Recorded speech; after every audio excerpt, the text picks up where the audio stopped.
we live? Oh no, Skype ruined everything. Skype killed God. Yeah, we're live now. Hi guys. We're live. Hi, hello. How's it going? Hello, Good. chat, if you're there. I'm not sure because I can't have things open right now because everything's being weird. I see at least some of chat is there. Hello, Maddie. Hello, Sword. And hello, Crowley and Kyle. How you two guys doing? Hi. Doing all right. Yeah. Yeah, Yeah. I'm doing pretty good too. Good. Really glad we actually got to play some D&D yesterday. That was That was nice. That was very nice. It's been a very long time since we've actually played in that Saltmarsh game. I think Saltmarsh came out, we played 3 sessions of Saltmarsh, and then it went on a very long break. Yeah. I haven't played D&D since the last time that we had Pete's campaign here. Ah, the Black Hand. Yeah. Yes. Well, it's good to be here. I think everything's working fine. OBS tells me it's working fine. Hello, chat. Yeah, sorry about the echo. It happens when Skype is the devil. But, you know, such is kind of how it goes. Always? Something like that. Wait a minute. It happens sometimes. So I guess it happens occasionally if Skype is the devil. Does that make sense? Yeah, sure. Or am I just... Anyway. I guess. Yeah, so what we're doing today, guys, we're taking a more casual take on talks. You know, usually Pete and I try and go through every little thing in the Unearthed Arcana and just kind of talk through it and give our ideas. We're going to be a little more, I don't know. Freeform with it? Yeah, freeform with it.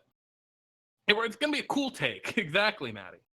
We're going to be a little more freeform. And cool we're take. No, this is only no, hot no. takes. It's only hot takes. Hot takes. It's only hot takes here. We don't do cool takes.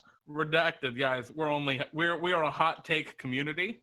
So hot take gut reactions. These hot takes.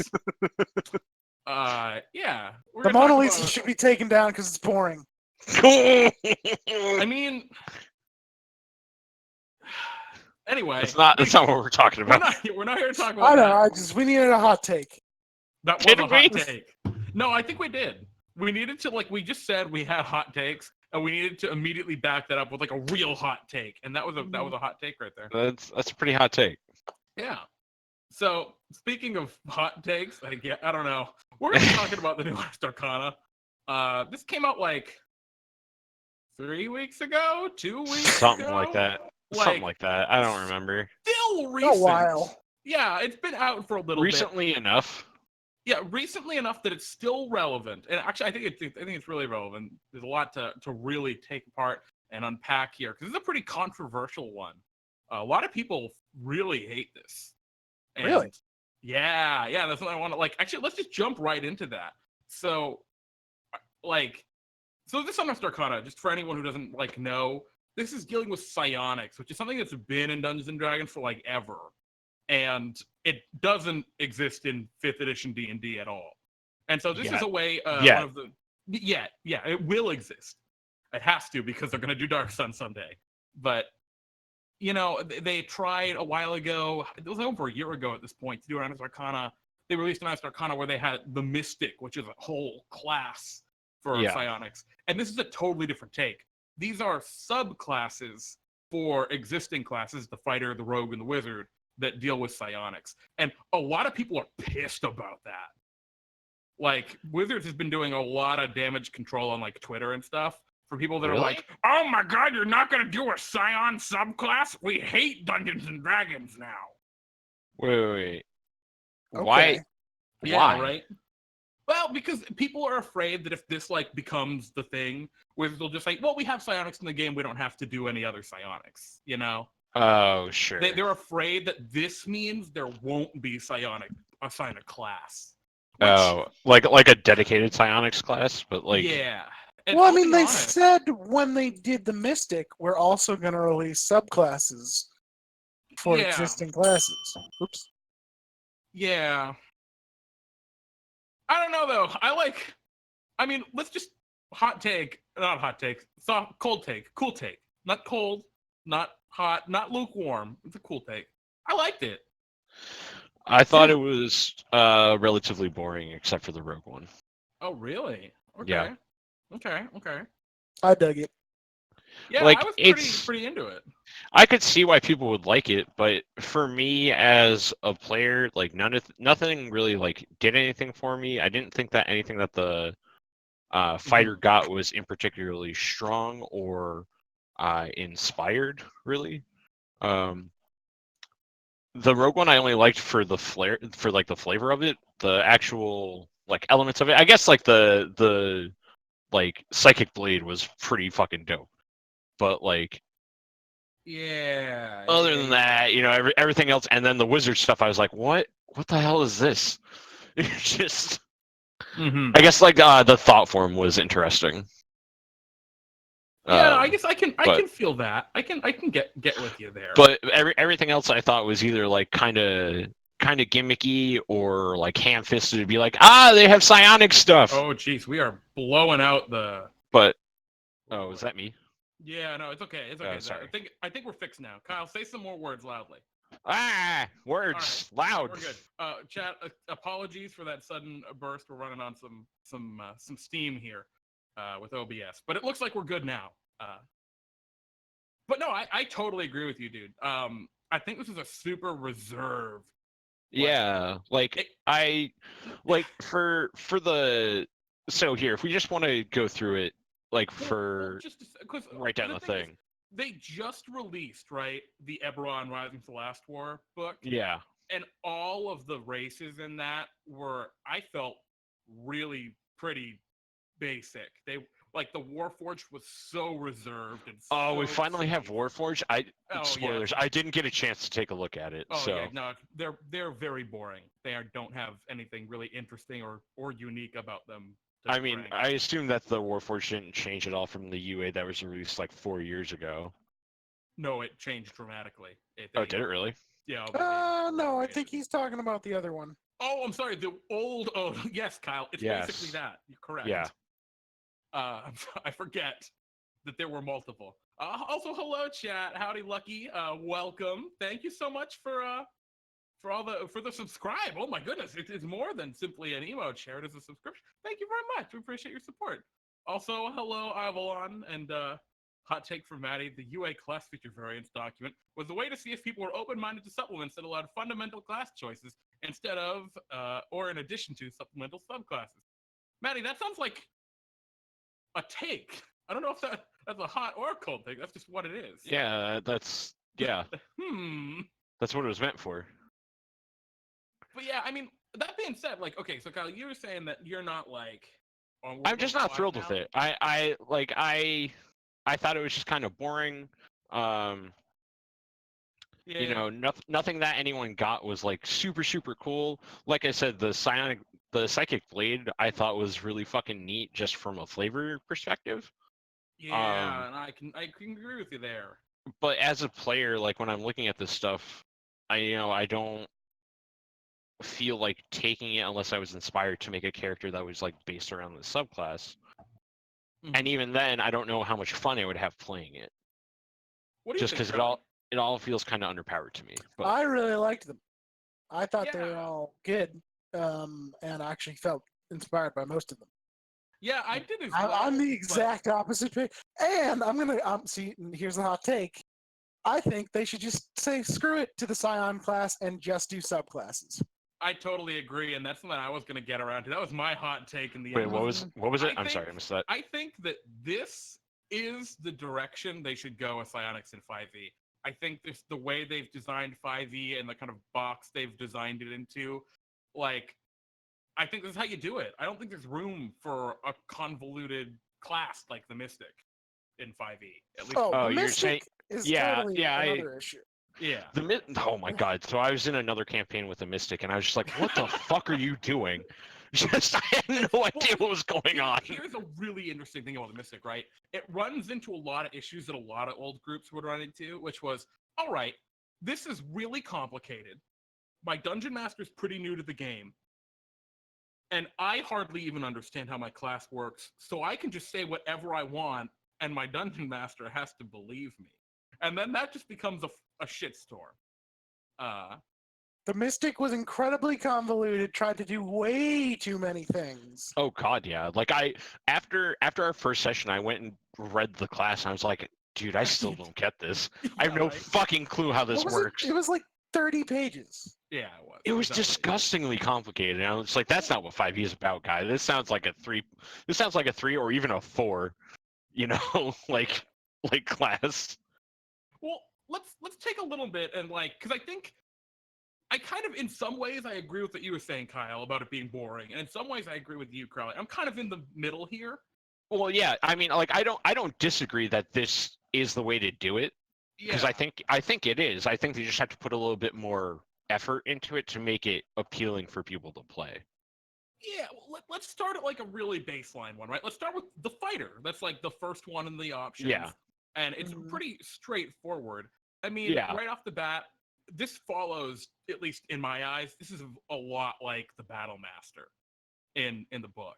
And pretty much Yeah. across the board, it had similar abilities, right? Like it's what was it, strength of mind, right? Where a certain number of times per day or per long rest, it can telepathically like yank push or or pull throw people, things, yeah. right? Mhm. Throw people Yeah. and do some damage to them. You know, that feels like a Battle Master maneuver to me. Yeah. Like, very much. And I personally, that feels pretty inspired to me. I can see where you're feeling on that, Crowley. Yeah. No, that one I liked. That Oh, no, okay. I liked that. That was like the only one that I liked in Mhm. the fighter one.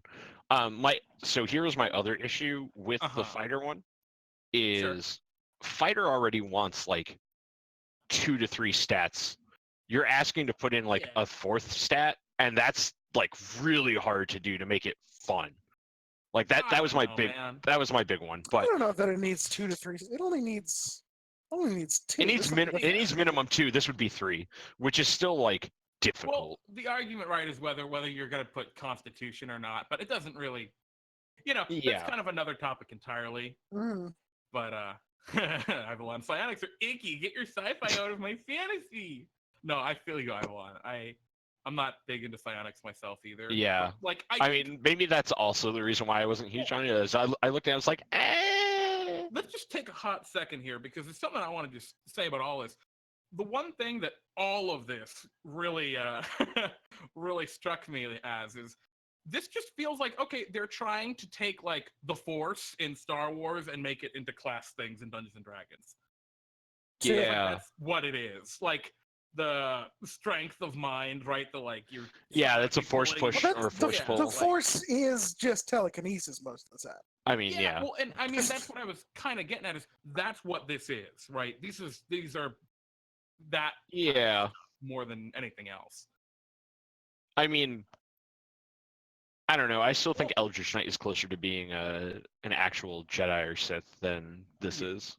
Well, let's talk a little bit about this telekinetic hand deal, right? Because this is like their core. You're magic and psychic. I actually really liked this, even though I didn't hate it. Liked it too, right? I didn't hate it because Mage Hand is such a versatile like cantrip. To have someone else in the party be able to cast it is pretty sweet. Also, the fact that it can be invisible means that you can do some stealth shit, which is really fun. Yeah. But what do you feel, Crowley, about the telekinetic hand, the Mage Hand, like for minor telekinesis? I like it, but it ultimately seems unimportant. Yeah, like it's weird because in one hand, I'm very much a defender of the core rules, right? Or not the core rules, the player's handbook. That's my Bible. And whenever I look at new content, I look at the player's handbook and say, hey, are you stomping on the turf of the player's handbook stuff? Because that's personally how I feel. I feel like new content shouldn't obsolete old content. Yeah. And I saw this and I was like, oh, awesome. Because the Arcane Trickster Rogue also has a telekinetic hand. Their Mage Hand Legerdement. Yeah.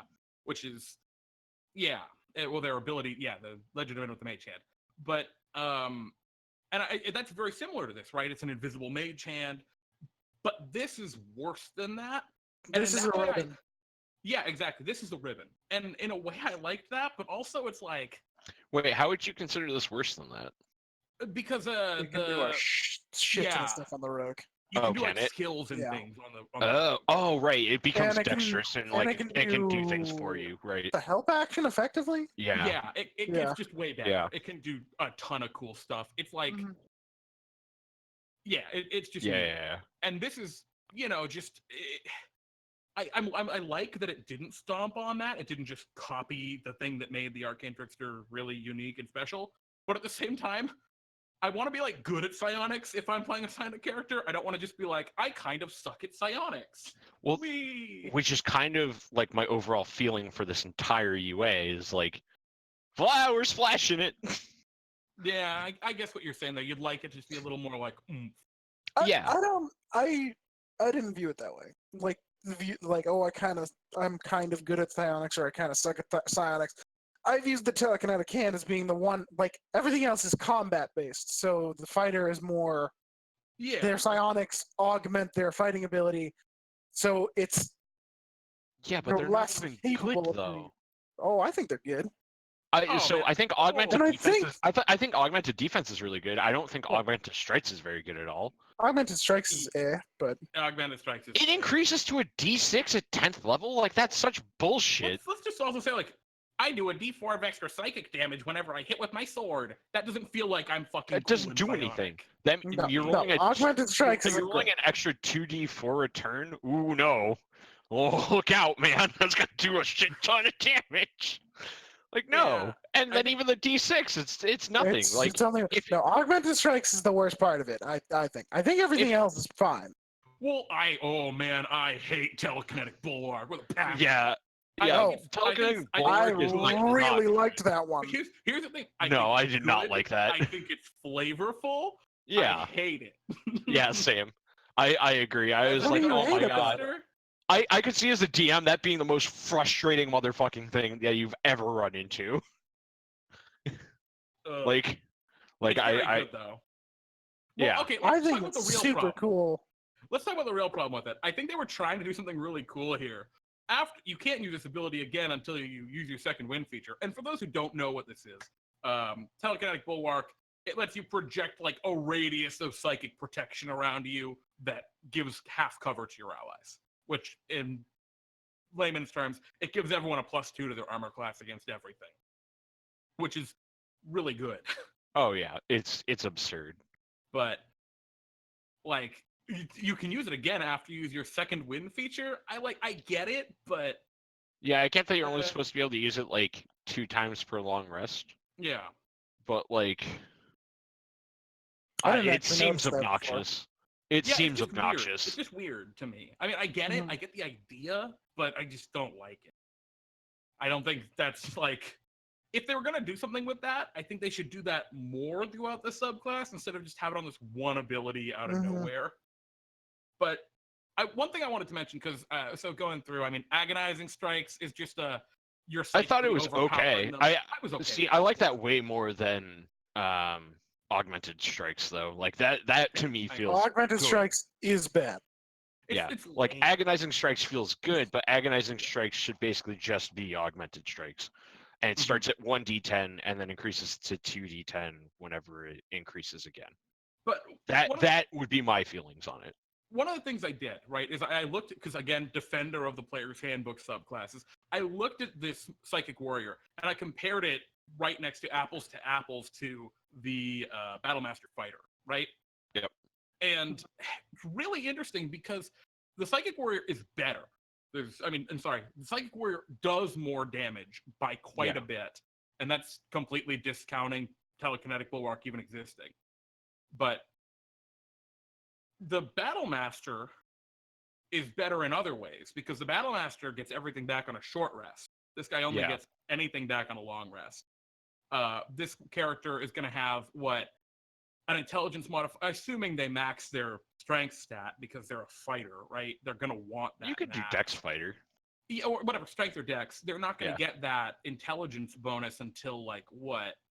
They're not going to get it to like an 18 or anything until like level 8 maybe. yeah. Whereas the Eldritch Knight, not the Eldritch Knight, the Battle Math. So in terms of like uses per rest features, so this intelligence modifier on Strength of Mind and the Intelligence modifier and Agonizing Strikes, it's actually pretty much even in terms of amount of cool abilities you get. Oh, we're also, hang on, for frame of reference for the conversation, we're going off of the idea that we're using point buy. Yeah, Okay. absolutely. Yep, good point there, Kyle. Obviously, in Yeah, because if you roll for stats, I mean, you could do anything you want. yeah, If you roll well enough. Or nothing you want. Or nothing you want.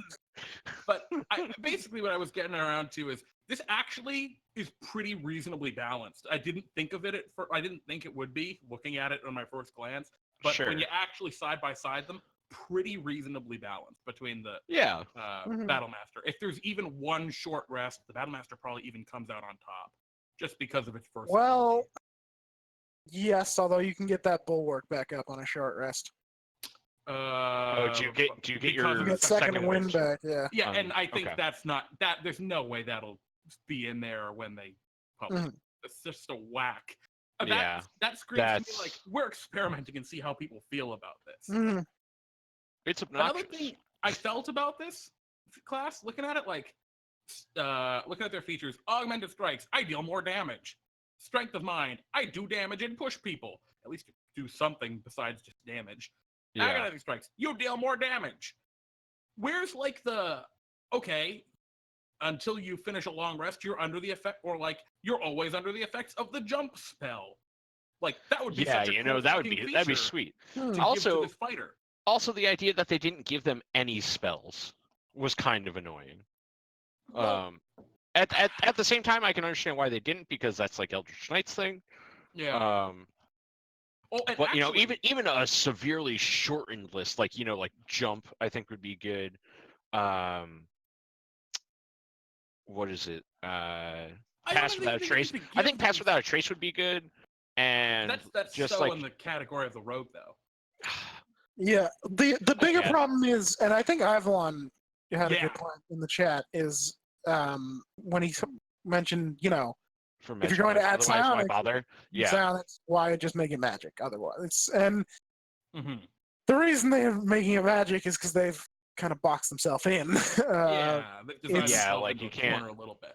Yeah. It's easier to say you get mage hand, and also it's easier to design around you get mage hand that's invisible than to say you have a thing that does the exact same thing as mage hand but isn't mage hand. But also with that, like that's just for putting it on paper, so that way you have rules to work around. You can flavor it however the hell you want, so that way it's like science or stuff like that. Well, and that's the thing, because we do that stuff all the time. When we say they design themselves into a corner, right? What we're saying here really is, in 5th edition, spells are designed in such a way that they're super open-ended, right? They don't have any flavor attached to them, with rare exception. They're just very open-ended. You do this thing, and so that's why I think they can do it. And I think you're always under the effect of the jump spell would be a really cool idea to get that in there. But also, I want to say in chat, where are the mind-affecting charming stuff? Yeah, let's be real. You're in. I disagree. I disagree. I don't know, man. I disagree specifically on the fighter. I think on the fighter, Agonizing Strike. Why is there not why is you that charm not this prone, person, and why not or... it be a fear thing, right? Yeah. That would be pretty cool, I think. To me, it's clear. So back in Pori, they separated. They much more heavily separated out telepath and telekinetic. Yeah, and just had a good. See, that's an interesting what he said. That would be sweet. That'd be sweet. I don't know how. I don't know how that you do that. Like you gain advantage on. It'd be advantage, or they have disadvantage, or both. But I think at 15th level that would be decent. I don't think that would be overpowered. This clearly, in my mind, is someone that when you're playing this psychic warrior, they don't use telepathy. They have no concept of it. They are a telekinetic through and through, and that's what they're trained in one thing. I get you, but I would sure. I think there's a lot of room, because everything is just I do more damage, I do more damage, I do more damage. I think there's room for some more interesting stuff here. Even with Agonizing Strikes, right? Yeah. That could be a cool effect. instead of agonizing, it's like God, I don't know what I would name the ability, but like when you hit a creature, it has to roll a saving throw, or it has disadvantage on attacks against you and your allies until the start of your next turn, right? As you're kind of like frazzling them. Yeah. Like that would be just a cool, if you don't want to apply the fear effect because it's maybe too powerful with the movement. But I don't know. I thought that I think that would be more interesting than just I do an extra 2d10 damage on top of my bonus action 2d6 damage on top of my or on top of my extra 1d4 Well, psychic. it does do other stuff. Agonizing Strike. Oh no, does at do this point it'd be a 1d6. Throne. At this point it'd be a 1d6. And then does disadvantage on ability checks. Yeah, and Which, but you can grapple with that. Yeah. Yeah, I guess it works. I would just like it to be a little bit. I'd like to see a little bit less focus on the damage aspect in the fighter. Which I mean, and don't get me wrong, fun. I get that's what the fighter does, but I agree. Psychic Dreadnought's sick, which is their capstone. Psychic right? Dreadnought is sick. I thought that was a really cool ability. I don't know if it's 18th level. No, it's not. Yeah, and I wish some of that was dispersed earlier on. Yeah, being able right. to jump up from 5 feet of movement. Why is that not a level 3 feature? That's cool. I am psionic. I can. Yeah, I'm pushing myself up with my brain. Yeah. Nah. Anyway, let's stop rambling about the fighter. I think we have our basic idea on that. We'd like it to be just a little less. Yeah. But also a little more. I fucking hate telekinetic bulwark. All right. The rogue, the soul knife. Kyle, you like the soul knife. I did. I thought this was soul knife for flavor alone. I immediately saw it, and before we got on here, I was thinking about it. I was like, oh, this is actually just Wizards saying, hey, guess what? For you Magic the Gathering nerds, you get to play Kaya Ghost Assassin now. Good job. Have fun. Which is pretty fucking cool. For those who don't know about Magic the Gathering lore, Kaya is an assassin who specializes in killing ghosts. She ends up on the plane of Ravnica and kills off the Obsidat Ghost Council and takes over the Orzhov. It's sick. Just spoil the whole thing real quick. I mean, so to find that out, you have to buy the book. All right, and who's gonna read that? No one. You shouldn't. I read the Magic the Gathering books back in the day. No, but these are bad. It's worth noting that the soul knife is something that did carry through from the Mystic. That is true, and this was one of the Mystic subclasses, basically. Yeah. Well, and let's just talk a little bit. The thing that's sick about this is Psionic Blade, right? Psionic Blade is sick. You can conjure first of all, blades it's better than a regular dagger because it does a D6 instead of a D4. And it's magic by default. That is dope. Well, I mean, all the mechanics out the window. It's just cool. Mm-hmm. You conjure psychic blades and throw them at people. Really cool concept. Out of the three, this is the one I was definitely the happiest with. Oh yeah, absolutely. Oh, yeah. Absolutely. But even as when I played the Warlock, where I got to summon my gun, that was my favorite part of that fucking character, is summoning a gun. Just because summoning weapons feels dope. I don't know why, it just does. Oh, it just always does. I mean, everyone who, and I've seen this a couple of times throughout DnDTime, everyone who plays an Eldritch Knight or Pact of the Blade Warlock, they always are so excited, I summoned my weapon. And then it's oh, well, that took your action. It's oh, well, fuck, I guess I don't do anything this turn. And the battle rages on. Oh, I got hurt and I'm almost dead because I spent my turn summoning my weapon. If it was a bonus action, that would be excited about is now kicking me in the ass. I wish it was a bonus action. I really do. Well, and that's one of the things they did right here is the psychic. Yeah, because this is a bonus action. I'm that makes perfect fucking sense. Because I should be able to summon my blade and throw it at somebody immediately.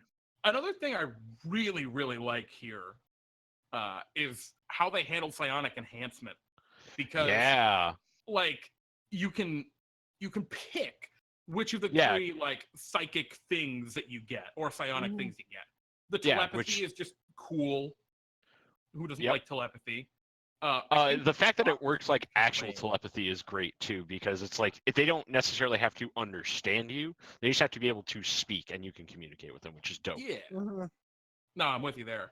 Walking speed should have been higher. Well, no, I mean, keep it at 5, but then also add the Or thing do where you get something up else. from prone. Yeah.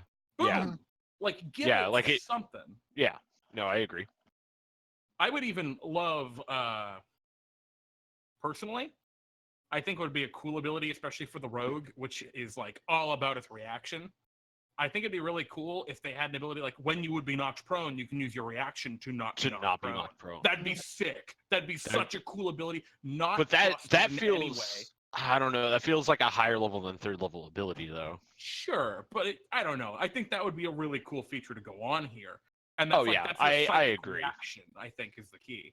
Yeah, And then- I agree. I thought that, but even any of these enhancements, I think were great. Yeah. Especially because of the hit point one, because it never becomes irrelevant. Yeah. It just keeps mhm. getting better as you get better. Like, It might be too good.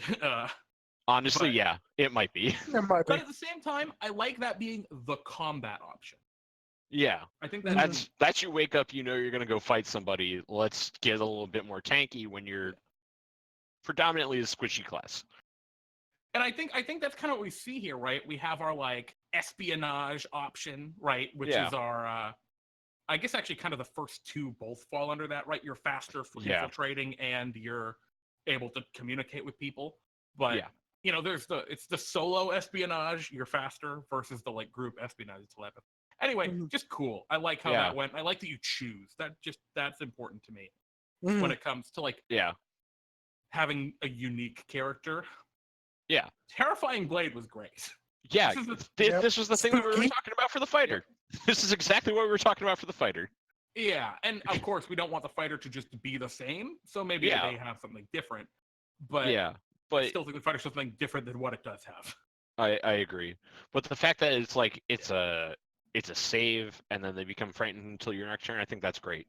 Because Mhm. that's like, oh shit, someone's on top of me and I need them to go the fuck away. They did something really weird with this that I don't like, Is it the and save? that is it was the fact The that successful save? it's the immune for 24 hours being the only limiter on here, because it's just when you damage a creature with your psychic blade. It's Yeah. just Yeah. always happens. And I get it, and it's just too much for me. I would prefer this to be an active ability. You know, Yeah. I Well, like when they diverge you a can little only bit do it from like convention. what I would have but- liked to see it is you can do this a number of times equal to your intelligence modifier. Boom. I think that would have been a way better limiter on it than 24 hours if I they agree. fail it or if they succeed it. Crowley, you seem like you're maybe not.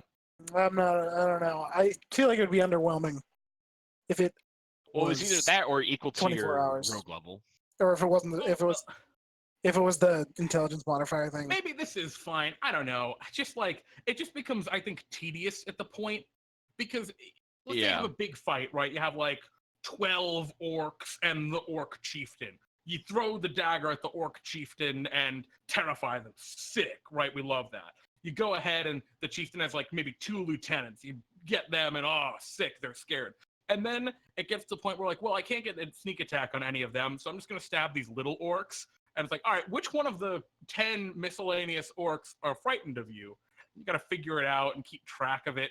It's Yeah. annoying. It's annoying for Like, DMs. I could see this being like It's really Right. annoying that's for my DMs. concern. Is you're just adding a lot of saving throws, a lot of extra dumb dice rolling. It's either, to like, so well, you so I stabbed guess the orc, you dealt 20 of its 25 hit points of damage.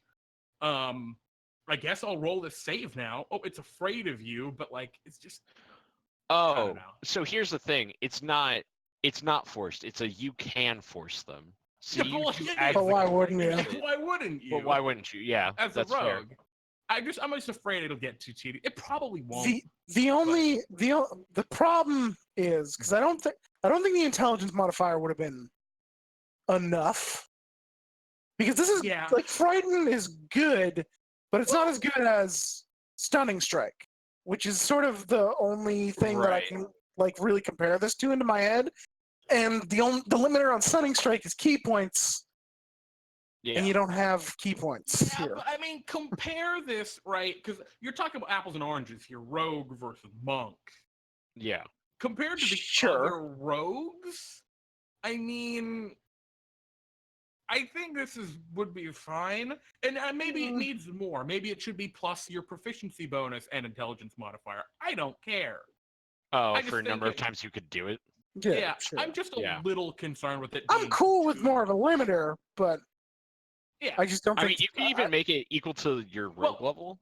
it doesn't matter. This is balanced minutia. They'll figure that out, and they're pretty good at getting that right in the final passes. So I think it'll be fine in the end. It's just cool ability. What we're at. Mhm. Yeah. No, it's very cool. I like it a lot. Yeah. Psychic Veil. I love this. I thought this Oh, was yeah. very cool. Yeah, the fact that you can just How did you feel? become invisible, I thought that was fucking sweet. I liked it. Yeah, I Yeah. know some people didn't like this because there's Why? a very similar feature, maybe even the same feature on the Mystic, back when they were doing that, and people didn't like it because they were like, it's just I don't know, I'm not sure why, but they didn't like the idea. They didn't like the idea that it used the word invisibility, right? That you're using your psychic influence to just blot yourself out and other things' mind. Why? And Why? Like that seems perfectly reasonable. There are Like- reasons. For example, like let's take a creature that I think the Coatl is a great one, or a couple like an Aboleth I think might have this, where like they have inscrutable mind, I think is the feature. Where like creatures they can see through invisibility. Creatures can't telepathically or divination connect their brains. Right. And this I understand. Okay, sure. And like I get it. Sure, I guess. But I the way that I looked at it is I don't know you're not forcing yourself into their mind to make them not see you. It's more so you're wrapping the area around you or warping the area around you to make yourself invisible. That's how I saw it as well. Okay, I mean, I guess that's because I think that made way more sense than and of course, being like we're using mind the stuff. mechanic invisibility, right? So like anything with blind sight still sees you. Yeah, so true sight still sees you. Yeah. Anyway, it's still a really cool feature. I thought it was Oh really yeah. And actually, kind of what Evelyn was saying earlier, right? With the past that I think was Evelyn saying past that. No, why not just why have psionics when you could just use why use magic and spells and psionics? This is a great example of something that isn't passed out trace. Yep. And is cool because of that, right? It's got some cool psionic stuff to it. Yeah. I don't know. I dig it. One issue I did have here, right? You can use this feature a number of times equal to your intelligence modifier. Yep. And you regain all of them when you finish a long rest. It's an action. It's invisibility, but it ends if you do things. If it was a bonus action, I think it would be good. Oh, it'd be really good. It'd be insane if it were bonus. But not if you can only use it 5 times per long rest. I think it's still good. I think it's still good. A limiter, personally. Really? Yeah. It's a 13. If it stays at an action, I don't think it needs a limiter. Honestly. Yeah, I mean, this just seems like a really cool deal. In combat, you're only ever gonna use this twice, right? Once at the beginning of the combat, and once to I gotta get out of here, right? Yeah, or in order to use your 17th level ability. I don't know. Maybe it does. Maybe it does. You might flip it on and off to just keep getting sneak attack advantage over and over again. Yeah. Use 2 turns to set up a sneak attack, though. It's an action to use. I mean, at that point, it's practically guaranteed you're gonna hit. Advantage doesn't. I mean, invisible. I don't know. You're not gonna get attacked in that time. Probably. Maybe. Right, maybe you're right. Depends maybe on what you're fighting. I'm underestimating it. I don't know. Like, I guess what I was getting around to, and I see this with a lot of these, I really like what they got, psionic enhancement, right, at 3rd level. They get these cool, you always have this psionic features, and I'd like more of those. More like the fighter has pretty much nothing. That's just, I'm always psionic, and this is the way that my psionics, like, manifest. And I like that this has a little bit more of those, because you're constantly able to make psychic blades, and you have this like telepathy probably, or telepathy. Yeah. But Yeah, don't you know. have your telepathy, and then you can become invisible. Like I think it's really more of like this to Yeah. me feels way more like a psionics character. Well, let's talk about the fucking Then- 70 level ability. Oh my god, it's so sick! God. It's so sick! So cool. Oh my! I read this. I was like, "Yo, I want to play with this. This sounds sweet." What do you think, Crowley? Oh yeah. Yeah. Interesting that they had the increased DC on it. I don't. Yeah, I think Yeah. that's a Is there some? mistake. Is there anything else that does that? I don't know. Not that I know of. Not that There I've is ever not. seen. I mean, I kind of liked it because it made it feel way more like a high level ability. I don't like But it. at the same time, I can understand why you'd be like upset with it. Players have so much trouble knowing what their DCs are anyway. That's Throwing fair. out, well, this is a random exception. That's true. That's just true. give a creature, give them disadvantage instead. Even if it's stronger, I don't care.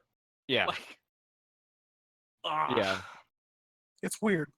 Yeah. The one thing I kind of like, one thing I really liked about this, actually, the stun is until the start of your next turn. Yeah. Thank God.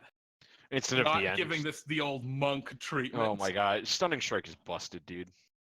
Well, it doesn't really matter. Incredibly good. On that in that because once you can still re-up it on your turn. But you don't have advantage on the attack, so it's not. There is no Yeah. attack. Oh right, it's just. Oh shit. Yeah, You you're can right. give them disadvantage still. It's basically the same. It's effectively the same situation. Yeah, you literally point at Yeah. them and say, "Do it." Yeah. Mm-hmm. It might be too strong, but at the same time, it's level 17, so I'm fine with it. I don't Yeah, think that's what I'm saying. This feels like a level 17 ability. I Honestly. mean, to be fair, Monk can very good. infinite. Yeah, but the can infinite do that. stuns don't do 12d6 psychic damage. No, but No, monks but do they a bunch do- of damage. And it's a con save for the monk versus an int save. Yeah, that's Yeah. fair. And That's I'm more going of to a fair talk about criticism. that later when we get to the fucking spells at the end. I think Yeah. that these are all int saves is actually a very meaningful thing, Yeah. balance-wise. I have some problems. I with have spells some at the thoughts end. on the spells. But let's talk about this last one, the arcane tradition for the Yeah. the wizard, right? Mm-hmm. Yep. So we got a wizard, and the wizard studies psionics. All right, All right, sure. psionic focus. Mm-hmm.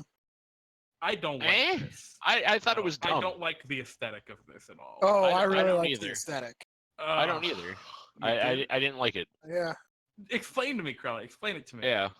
What's unfortunate is I remember coming up with like, oh, that would be a cool psionic focus the first time I read this, which was 2 weeks ago. And Uh-huh. now I cannot remember for the life of me what the fuck it was, and I've been trying all night to remember what it was, and it's driving me up a wall. I don't know. I think it's really cool, the idea that you just have like this object that that's your focus, that's not a fucking wand or anything. If this were a warlock, and it were like a psionic See, warlock, that's kind of what I wish this I would was, be- is a I'd be warlock with instead of a you. wizard. I thought, Right. when I read through this whole thing, I kind of wished that this was a warlock instead of a wizard. like I Straight up. imagine, right, the little girl who's got her teddy bear, and it's like that's her psionic focus. She just fucking destroys Yeah. people with, right? Like that makes sense to me. I don't. Yeah. I can't envision this, and that's my qualm. And for the chat, if you haven't read it, basically you pick an object. It can be anything. Literally anything. Probably should be tied to your character's backstory, or like be. If it's personal not, to then them you're in some just way. doing a disservice to And- your character, honestly. And that's the way you use it to cast your psionic spells. Yeah. Just like Crowley's like a wand or anything, but I don't. Yeah, I'm definitely not on the same page. I just can't. Even with the envision it. warlock thing, I get where you're going with why you think it should be a warlock, but I disagree with that too. Okay, I mean, All right. A like, warlock, to we me, a have- warlock's Uh-huh. object shouldn't be something personal to them. If this was a warlock, it'd be something that Oh, it'd be patron something- gave them. Oh yeah, well exactly, and it would But be that- instead of that something still works. personal to you. It still an works. object that you either found from your patron or Yeah. has some other I I don't see what I don't get is why this couldn't also be something a wizard and a sorcerer both had. Like I could see this being Well, something. sorcerer doesn't need to focus. That's the thing. Well, no, Sorcerer yes, needs they to do. focus. Well, yeah, they do. Yeah, they do. No, not the As someone who reason- plays sorcerer, the reason, Crowley, is like, and it's not that they can't. I just can't picture it. And I like, for most of these, I read through and like, all right, I have a character in mind. I can envision this. I don't with this. I'm just confused. And maybe it is cool, and I just don't have the the cultural like frame of reference. Maybe there's like a TV show or a movie or something where there's something like this that I haven't seen that I don't know give me a frame of reference. But it just doesn't click in my brain. Maybe it's because I'm psionically dumb. I don't know. I don't know. Let's talk about the next feature I really love, right? I actually really did like this one as well. This is great. It's like the rogue. You get to pick an ability. I think they're all cantrips, right? You get to pick a cantrip, and it does some cool extra stuff with your psionics. So, like, Friend's cantrip, if you pick that, the creature doesn't become hostile to you and the effect ends. Mage Hand, it's invisible and you can control the bonus action. Great. Or if you do the spell Message, you don't need to point toward the target or whisper your message out loud. So basically, it's just I specifically really liked Friends and Message. I thought that those were sweet. I liked all of these. I thought they were all very cool. Mage Hand, I was like, whatever. Like it's cool. It makes it better, but it didn't really like in seeing that they kind of pulled part of that from the fighter already. I was like, whatever. Yeah, what do you think, Crowley? Yeah. I mean, I liked. Oh, you're on the same page. Yeah, these were fine. Okay. I really liked them. I'm with Kyle. I mean, these were awesome. Yeah, I thought it was good. Yeah, I mean, very flavorful. They're good too. It's got everything you want. The one issue I do have with it is this is all you really get at second level. Yeah, right. And a lot of other wizards get some pretty cool stuff. You get the psionic focus. Yeah, but the psionic focus doesn't do a lot, right? It just, you reroll ones on your damage rolls, which are something. That can be pretty big. But and depending on what your focus is, it's like people don't realize it, right? Like if you had, this is my quill. Use it to write things, and you're in a party that's getting patted down. You and the soul knife walk in, and you still have your weapons and focus. Oh, okay. Let me just oh, neat. All right, sure. Okay, just saying. It's a spellcasting focus, and you need to have any. Yeah, but like you'd still have to do verbal, somatic, and material components. But I guess you're right? Yeah, but a lot of it's not going to be taken from you. Yeah, and a lot of games I've played, they're like, "Oh no, wizard, you got to give me that staff because we know what you're up to." Yeah, I mean, fair enough. Okay, I'll give you that. Well, just a walking stick though, so you're fine. They always think if you're an old man. Everyone knows who the fuck Gandalf is, and no one trusts old men. Especially in games. That's very true. We don't trust old men. We're always dangerous. But okay, I guess that's fair. And actually, I once said mentioned a cool thing in chat. Right? Maybe this arcane focus, this psionic focus, something that they actually actively charge with their psionic energy. I think it is. I think that's like the idea. Yeah. I miss it. When it says you channel your psionic energy through a focus. That meant is a conduit, right? An active thing. But I guess it makes more sense otherwise. Like you can have your psionic be focused be literally anything. Yeah, I guess maybe that's okay. Well, let's talk about the level 6 feature, which okay, buddy. Thought form. I liked this a lot, actually. But so here's my thing. When I initially went through it, I didn't see thought travel at level 14, which I thought they should have all just been one thing. Like when I looked at thought form, I was like, man, this would be really cool if you could like walk through stuff. And then at level 14, like, hey, you can finally walk through stuff. I'm like, why couldn't I do that from the fucking beginning?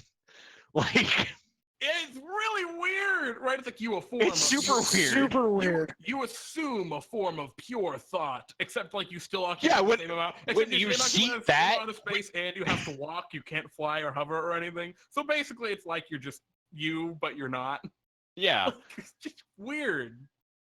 Yeah, like when I was saw with you, that, Kyle. when I saw that with the description, I was like, "Oh, sick! I've become basically gaseous form, which means I can go through stuff, right?" Yep. Nope, not a Yeah, chance, the buddy. going through stuff. Not should for have been 8 more levels. Yeah, like there needs to be something in here because I mean, I like it. I like the idea, right? The I am just this pure Yeah. energy form, right? Like cool, like neat. It's whack. It's definitely pretty sci-fi. But you know, for a lot of people, that could be cool. That could be a really engaging thing that your character can do, and it's really unique. No one else can really do that in D&D. Yeah. So I like it on that regard. And I even did like what also it I did also does. like that it was just a bonus action and not a full action, because that means that you can still like cast a spell on the same turn.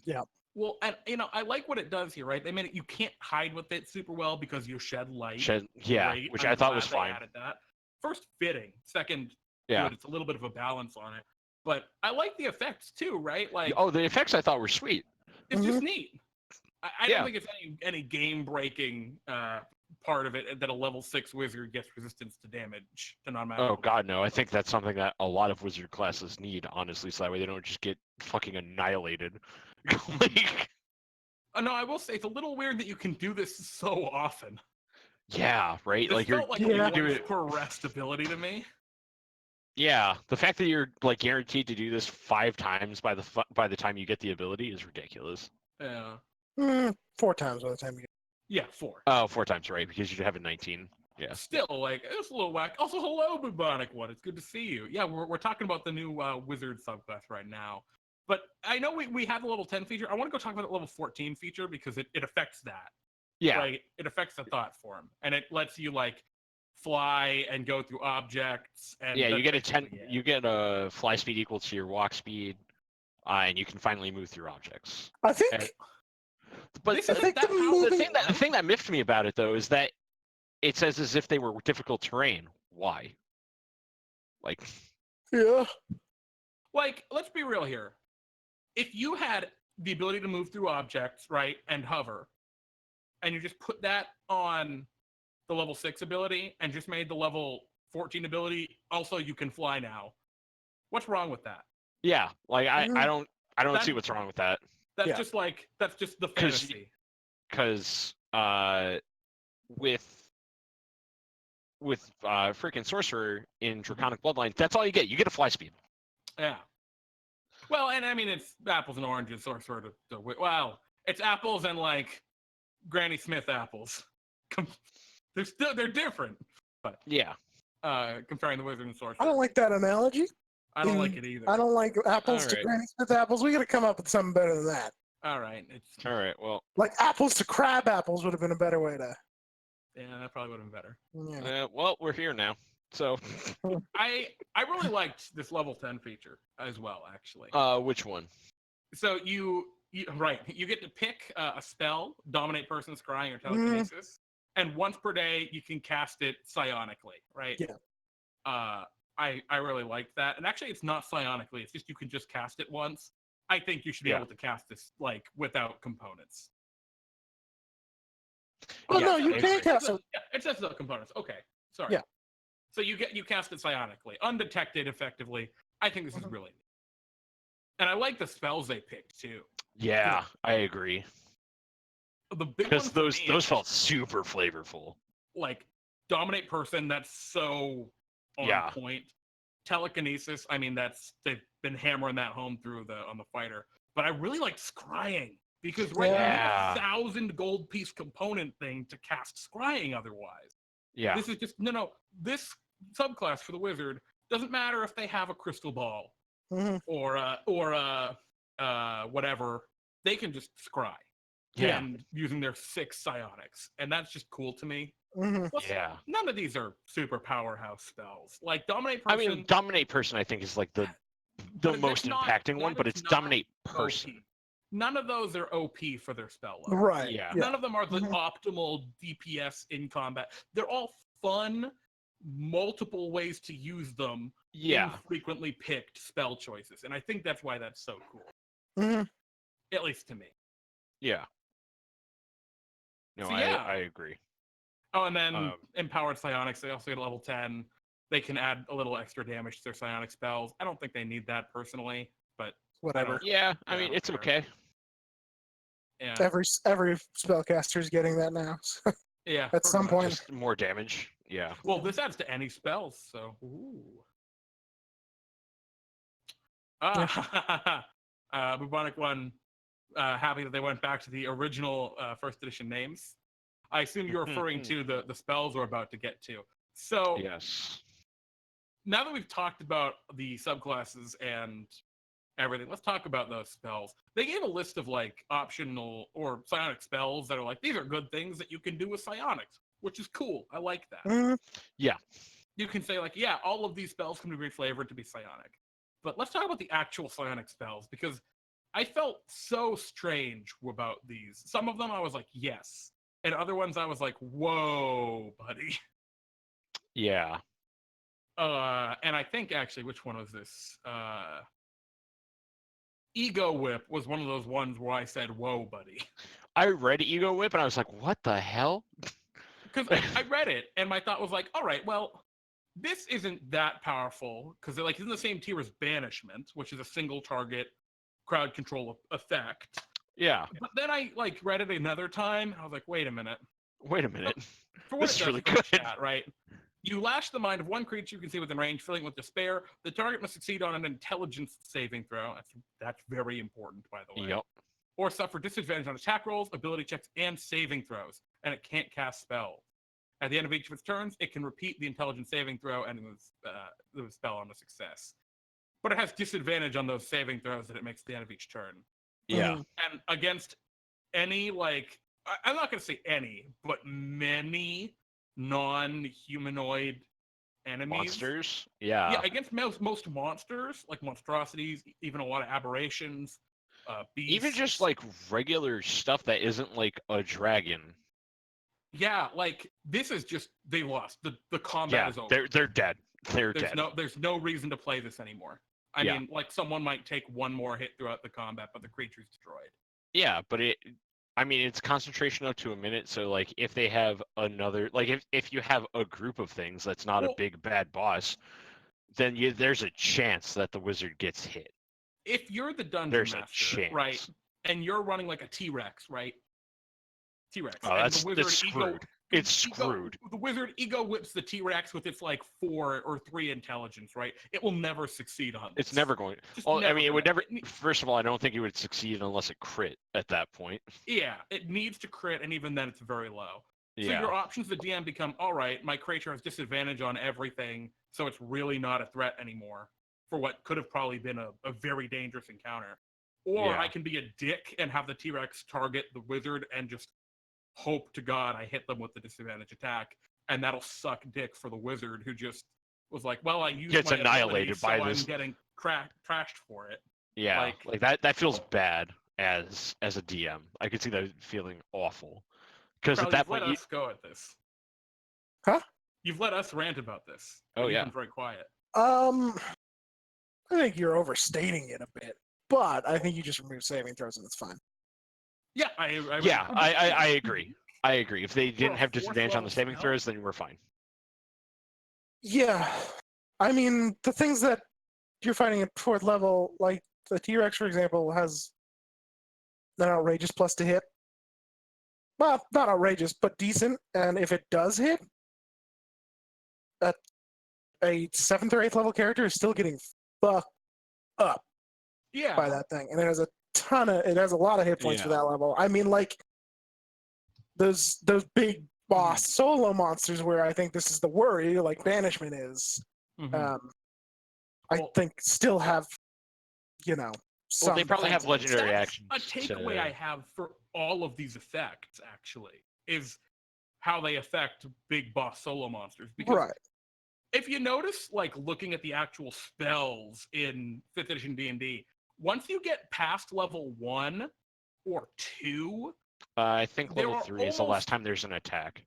well, yeah, that's part of it, but also there are almost no single target crowd control effects. There's hold monster.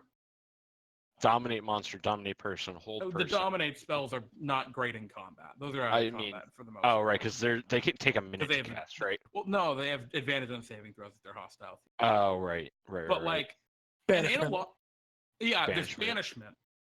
But in a lot of these, like, it's a lot of single target effects. Yeah. Like, even like the cantrip Mind Sliver. Oh my god. That is, I don't know, that's heinous to me. That is so powerful. Creature gets a minus D4 on its next saving throw. Like, Yeah. I don't know, man. That's incredibly strong in my book. It's an int save, which gives it a huge egg up on every other saving throw cantrip in the game. At least in my... Obviously, there are monsters like the Mind Flayer where this sucks, right? Oh yeah, where it But does nothing to them. Even against like sentient monsters like dragons, int save, that's going to be one of your best saves to go against them. Yeah. Because they have like... They're really strong, they're really fast, they're really high constitution, and they probably are proficient in most of those saves. You know? Yeah. It's like...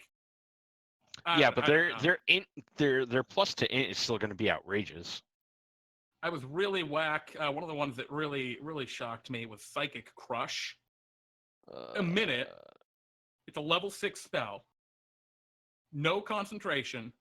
You pick one creature, does 12d6 of damage, and it's stunned. For a minute? Yeah, for a minute. And it can repeat the saving throw at the end of each of its turns, right? That's gross.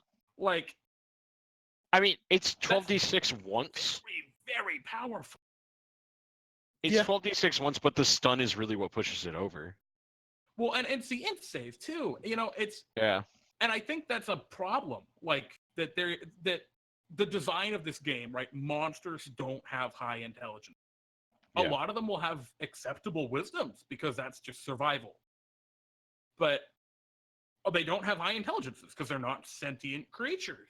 Yeah. And it's like, I'm okay with some of these being very powerful. I'm down with that. But if they're powerful to the point of trivializing an encounter, that's a very different story. Mm-hmm. And I like Psychic Crush is one in particular that frightens me. That I see that, and as a DM, I think this has a very real possibility of crippling what is supposed to be dramatic encounters. Spoiler alert for Tomb of Annihilation if you haven't played that module, but there's a very powerful wild monster that is in one of like kind of the jungle phase and yeah. It also leads into the city also. Like it can get there. Yeah, and it's supposed to be a big dramatic like thing that you're gonna run into because you don't know where you are once you get to a certain location just before the actual tomb. And it would suck. Oh, this thing would fuck that up. It would just feel so lame. That encounter now becomes trivial. Yeah, like the crate because it's got I think a 2 intelligence, I think. Some shit like that, yeah. Monster. It's got a -4 to its intelligence saving throws against it's never gonna make spell, it. So an 11th level wizard. Yeah. What's their int save gonna be? Isn't that 12th level? No, it is 11th level. Yeah, what are they gonna be? Like an 18, probably? Minimum, because they definitely have a +5. +5, +3. It's no, +4. It'd be 17. 17. Wait, I can do this. Yeah. Utah is level 10, so yeah, 17. Okay. It cannot save. Assuming that it also doesn't have anything that has like a +1 to their DCs and attacks, like. And it's not like this even has the concentration aspect on it to like. If it had concentration, it would be, I think, it would fine. At least have a balance to it. Yeah. Like. I think it would be fine at that point because at that then they still have a chance to like just get knocked out of it by like stray damage. But exactly, or another monster, right? So let's say you're a dungeon master, you know your players have these, so you have the big boss and you have their 2 lieutenant. In the case like I explained with the orc, with right? The orcs, the orc chieftain, the 2 orc lieutenants, and the 10 regular orcs. At least there's a possibility, right, of busting out a concentration effect. Yeah. This is just gone. Like. Yeah. Because if they fail it once, they're probably going to keep failing it. Oh yeah. Well, and some of them they've just got no chance. Like the monster we were talking about earlier, Kyle, literally can't succeed on that. Oh saving yeah, throw. it literally can't. So the only option would be for something else to bust it. Yeah. And I mean that creature has built-in allies that fight with it, but that's not the point. Yeah, I don't know. That seems whack to me. That just seems way too whack to me. Yeah, it needs to be Oh yeah. worked on. Yeah, I mean, one I really loved, Psionic Blast. That's Mhm. just Sonic that Blast I seemed thought was really Yep. good. Yeah. I'm a mind flyer. Now, Psionic Crush. Uh-huh. There's certain spells, and I don't know how I feel about it personally, just thinking about it. But there's Mhm. certain spells that's like this doesn't affect a creature with less than X intelligence. Yeah. You could do that with Psionic Crush. This is too stupid to be affected by this Oh ability. yeah. That's kind of the point of Psionics, right? Is that you are extra effective against dumb things, right? Because Sure, you're able yeah. to completely overpower their Mhm. Sure. Yeah. And I don't know. Why don't we take yeah. a quick break? It's been an hour. Oh, do we want to take a break, and then maybe when we come back, we'll wrap this up and Maybe Yeah, look because at we still have to talk about the feats, which I actually really liked the feats. Yeah. yeah. So guys, we'll be right back. When we get back, we're gonna chat probably a little bit more about the Psionics and maybe talk some Eberron. So we'll see you in a hot minute. Yeah.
Hey guys, we're sort of back. Crowley's not back yet, but I'm sure he'll be back in just a minute. Yeah, he'll be here sometime. Yeah, he'll be here sooner or later. But yeah, we're currently looking at some of these spells, and we're jumping around a lot. So let's just like quickly touch on all of them, and then we'll move on to the other stuff. So we talked about Ego Whip. It's kind of gross. It powers on itself, which is a problem. Yeah.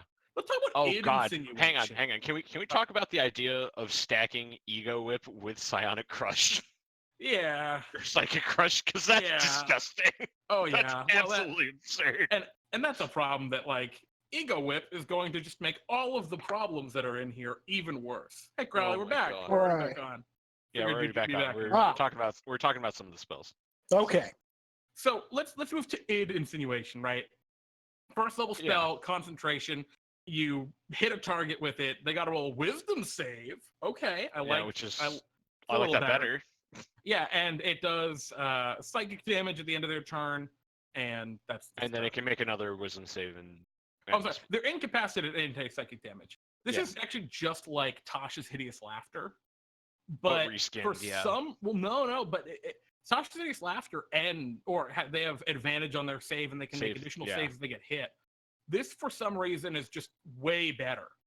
Sure, they're not prone, but they can't do anything. They're taking auto damage, and they only get to make the save once. I'm not sure why we needed this to just be better than that, you know?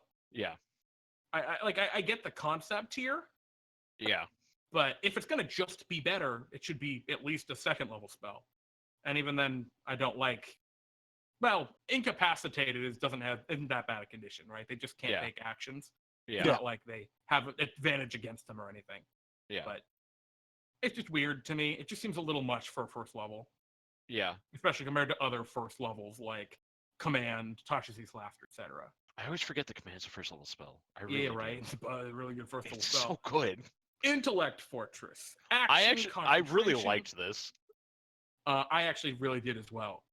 I thought this was really. I kind of wish it wasn't a fifth level spell, but I think I wouldn't have put it in lower the fourth. Yeah, that's exactly what I said. It could have been a fourth. Yeah, it's really neat. Oh, it's super cool. Because like, what's a fifth level spell? It's very similar to this, right? Circle of Power is a paladin one. Yeah.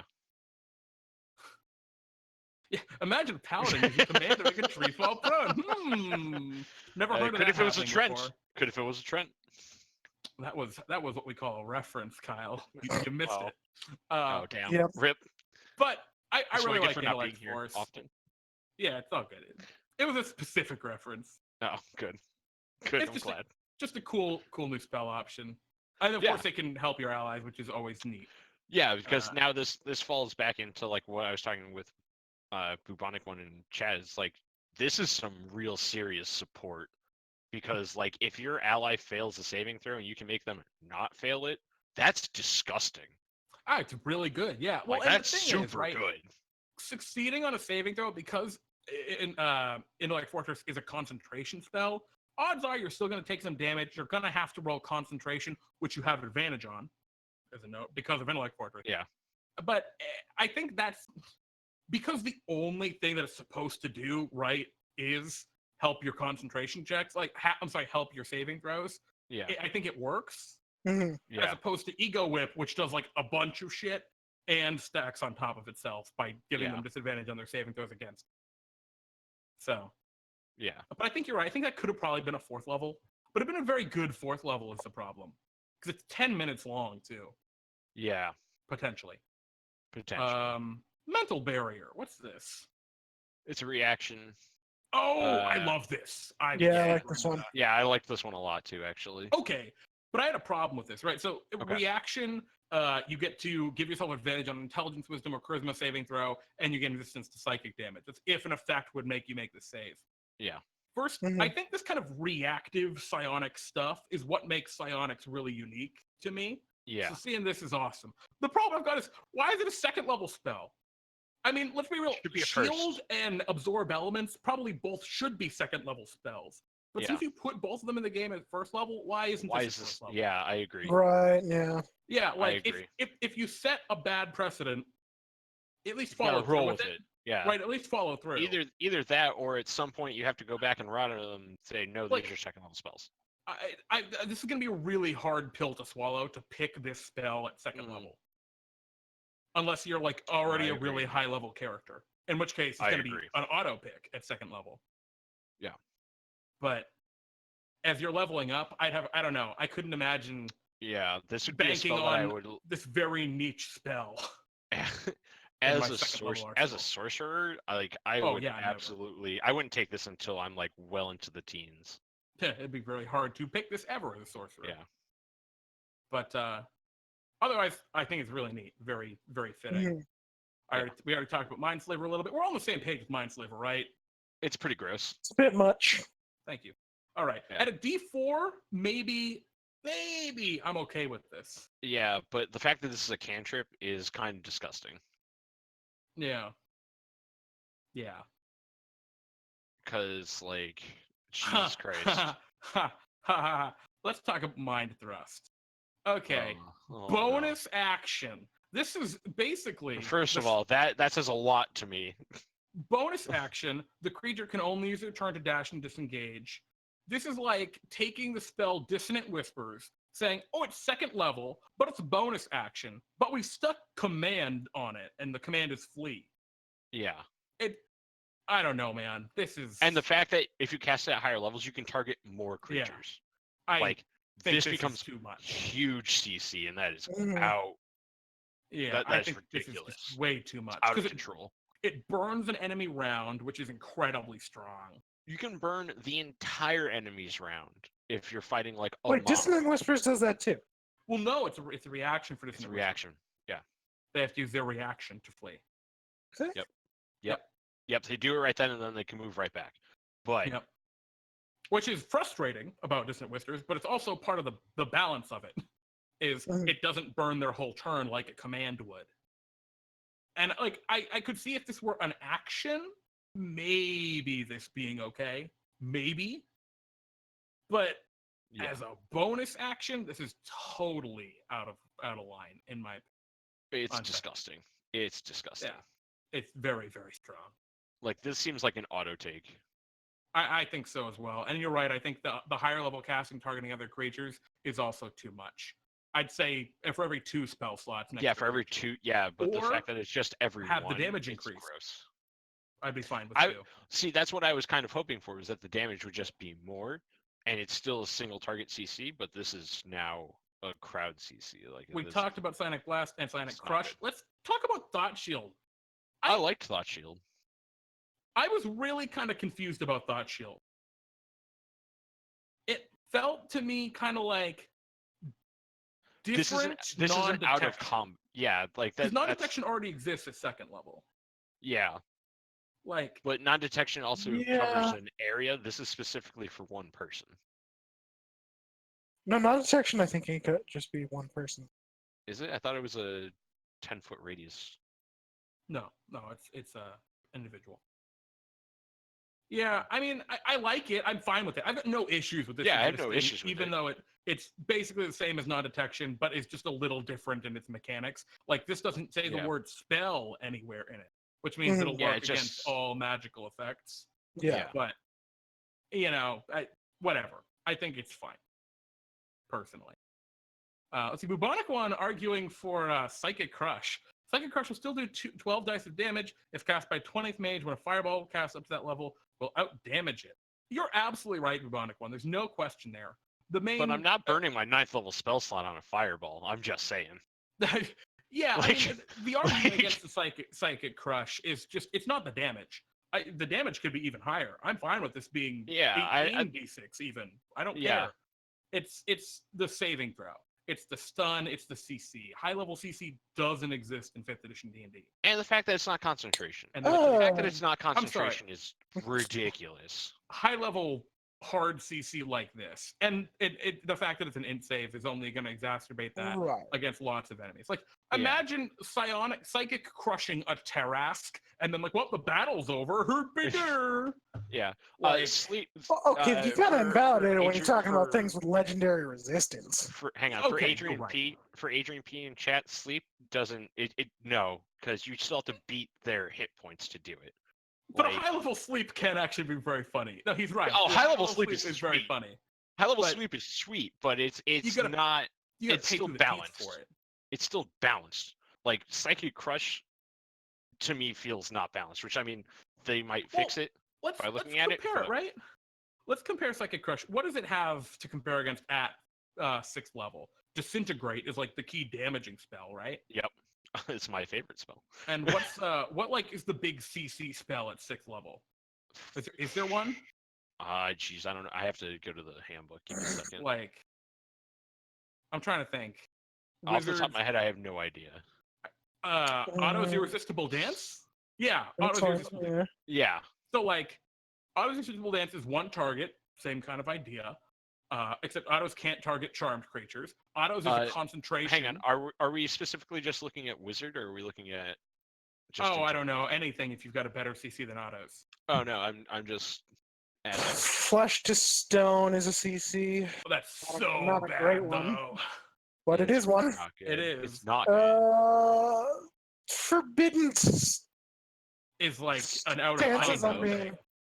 me. Dances around it. Yeah, kind of. Not really. Yeah, no, it's Otto's. It's Otto's Irresistible Dance. Yeah. The only difference is Otto's Irresistible Dance, they can still attack, and it doesn't have a save on the first round. This, okay, there's at least a save, but Jesus Christ.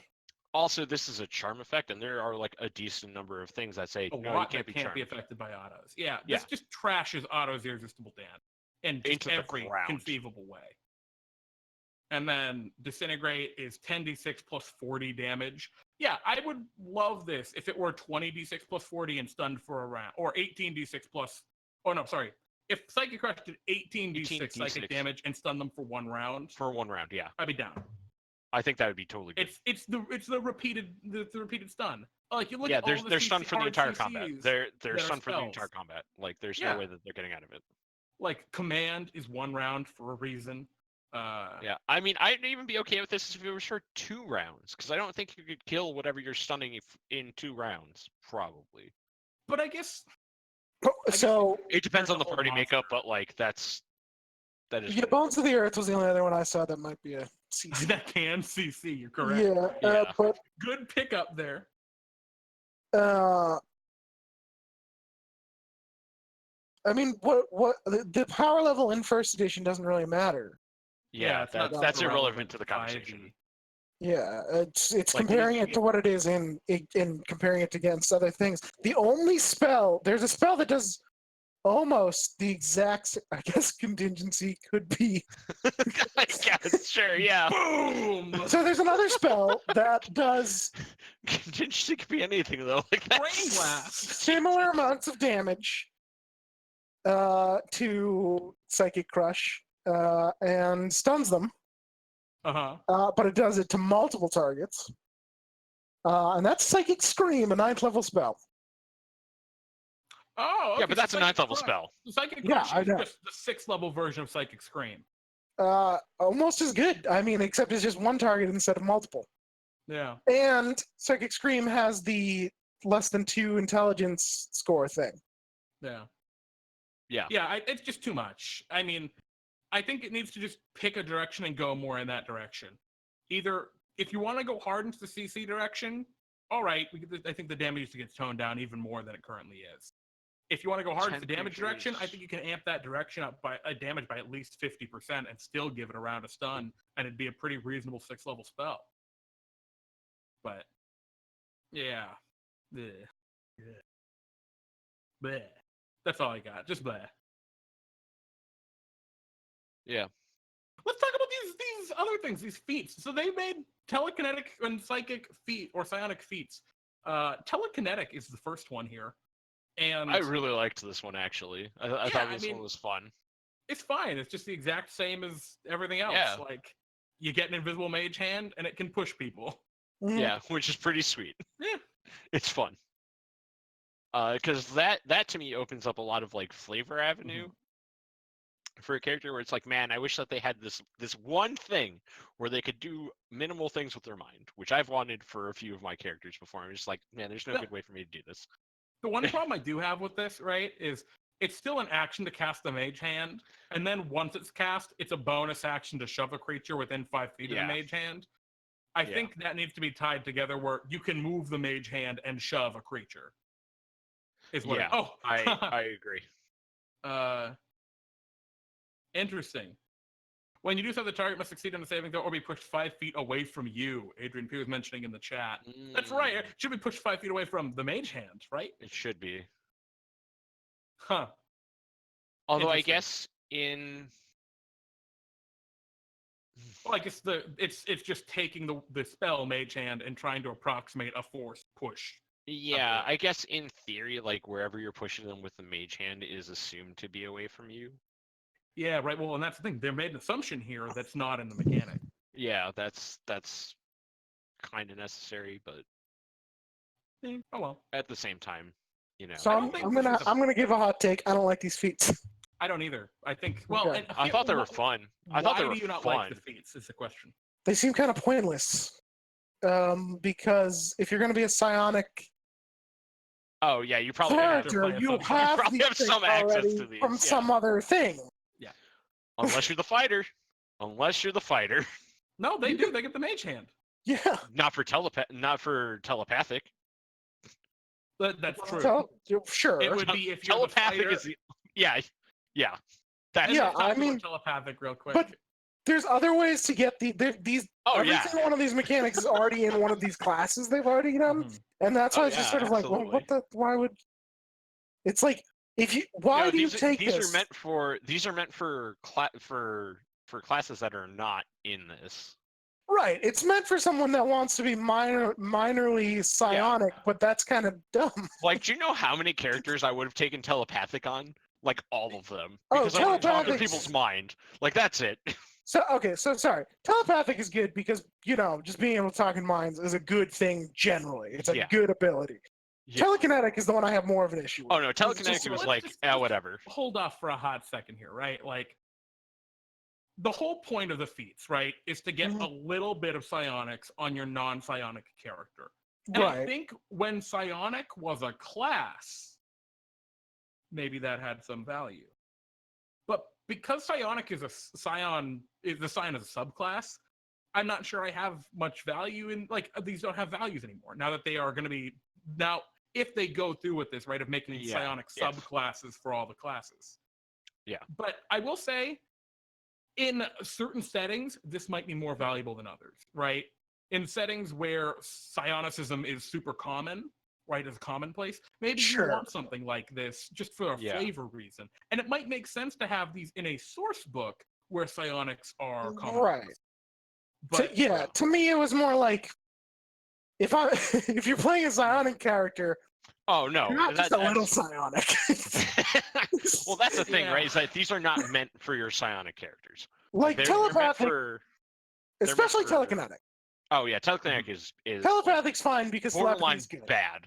Like telekinetic is borderline bad even for non-psionic class. Well, and here's the question, right? Like, if these aren't here to help fulfill a class fantasy, why do they exist? Right. Yeah, I mean that's exactly it. With feats, and these are pretty good in terms of how feats goes balance-wise. I do like that they're int because bonus feats. Plus 1 int and a cool ability. So balance-wise, I think these are very good. But like, it's just I don't know. I think in a source book where psionicism is very common, maybe it'd be more valuable. That's what my take on that. Adrian says, I can't think of a world where I wouldn't take Great Weapon Master / SS Sharpshooter with my crossbow, Expert Polearm Master, and max my important stat over these. Exactly, Adrian, right? Wizards has a dichotomy of, here are some well-balanced feats, these kind of fit under that, where you're trading a +2 in ability score, +2 to whatever ability scores you want, for +1 for an ability score, and a cool, useful feature. In the case of telepathic, like, very useful feature. Yeah. And they have the busted-ass feats that just are incredible. They're just game-breaking for... They're not game-breaking. Let's not talk about say game-breaking, but very, very, very, very powerful and have major combat implications. that are much more powerful than a +2 to an ability score. Yeah. So like, But these are meant for flavor things and things outside of combat to make your RP better. well, and I think That's how I looked at them. yeah, and Yeah. Adrian's comment, I think what it comes down to here is these I see as Wizards saying we fucked up with Great Weapon Master, Sharpshooter, Polearm Master, etc. Sentinel. And Sentinel, right? We messed up with these power feats. Here are what we want feats to look like. You get a cool minor ability and a +1 to an ability score. This is a good trade-off for a +2 to ability scores. And yeah, I think this is a good trade-off. I mean, it's pretty much, I'd say this is pretty on the money. Like, I think even in that sort of headspace, telekinetic is lame. oh, I think it's lame, but I think I it think could it's be lame good. as well. You know, if you could move the mage hand with that bonus action and then do the shove, I think it'd be fine. Yeah. I think it'd be bad for a different reason, and that is you've just added a fucking extra saving throw to every one of your turns. It's going to be so obnoxious. But yeah. The other thing that I'm looking at for telepathic, the fact that you gain proficiency in a skill is disgusting. On top of very everything good. else, It's very good. But it's especially also very when fitting. like deception, insight, intimidation, persuasion, those are like easily some of the most common checks that people make. I mean, 3 of the 4 are the most impactful ones in the Also game. that, yeah. Like if perception was there, you'd have them all. yeah. God, could you imagine? Oh, and Adrian saying he still wouldn't take telepathic, and it's fine. You know, different groups. Well, yeah, you could take these. Your point, Adrian, was switch. Was you take you know, the Great Weapon Master Sharpshooter. You don't really take that on a wizard, which is where you could take these. Yeah, like that's you're trying to put these on a character that doesn't want this in the and first that comes place. back to the original point. Wizard has the Psionic subclass. Yeah, but it doesn't. Does it actually get any of those things? Either of those things? Yeah, I mean, via the message cantrip, it does. Oh yeah, the message cantrip. Okay. And I could see this. All as right, a problem. Warlock. Well, no, You don't want to be a great old guy. I didn't pick the message option, so I want to get telepathy somewhere else. Yeah. Get it. So I guess I can see the value in it. I see telepathy seems just way more valuable. Telepathy. I mean, yeah. Like in any circumstance, even if they changed telekinetic. Actually, with both of these feats on the wizard, you can get all three of your options. Yeah, you can. That's true. Then you take friends, and then you take both these feats. Yeah. Anyway, overall, what are our final like kind of takeaways here, right? I'm pretty mild on this whole thing. I like the classes. I think I like the rogue a lot. I think that's really all it is. I really like the rogue. I thought the rogue was they nailed sweet. it. The rogue is great. You could probably publish that as is, and it'd be in a pretty good spot. Yeah, I don't think anything on it really needs to be rebalanced. Level really 17 feature might be a bit much, but maybe, I don't know. It's level 17, so it's probably that's fine. the thing. Yeah. More physical enhancements for the warrior. About half and half of the spells, half are busted, half of them are flops. Yeah. Beats same. I mean, not same. One of them's terrible, or one of them's bad. The other one I like, but the other one's serviceable, but it's not necessarily good. Yeah. Fighter was a bit boring. We want more fun psionic abilities that aren't just Wizard I do damage. felt weird the whole way through. Like, unless you're Crowley, in which case it's great. Yeah. No, I said the fighter should get more. No, we're talking about Wizard. Oh. I mean, Wizard's weird. Don't get me wrong. Oh, okay. Oh, yeah, we're on the same page then. Psionic Focus was cool, and you guys are wrong about that, though. I don't know. Sure. I mean, difference of opinion there. Thought more my thing.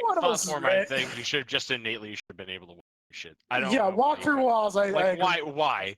Why? I don't get it. Also, why is it difficult terrain? That's such bullshit. But anyway, yeah. Thank you guys for joining us in this brief discussion. We talked through this on Arcana. I think this was very different in our format from what we usually do with talks. We usually go through each individual ability and give like a kind of quick idea of what we thought about it. This was very much an informal discussion of how us as players interpreted the abilities and were excited for or DMs by or whatever. Like let's not take away from the DM's perspective, because a lot of the stuff does impact the DM, specifically telekinetic bulwark, which is garbage. But yeah, hopefully you liked it. Let us know how you felt about this kind of format, and thanks for watching. But we're not done yet. Yeah. We're gonna now switch gears over Are we to. talking about the artificer? Is that what? Well, I don't know if we're just saying. What are we going to talk about? The artificer, or I didn't read up on any of the races. well, okay, so I guess we'll talk about the artificer. I mean, I can pull it up real fast if we want to talk about races. No, it's all good. So we're switching gears over to Eberron Rising from the last. So hold on, what time are we? Because races would be faster than Artificer, so I don't know what time Yeah, you like, see for this going until. Yeah, because I can easily pull up races. Like, it's not that big a deal. Artificer almost seems like it needs its own. I think you're right. Yeah. Races. Let's talk a little bit about the races in Eberron Rising from the last war. But Monocle, frankly, I was so ecstatic about the change in the psi powers in 3E because the Crudastic rules for psi powers in first, second edition, especially first edition.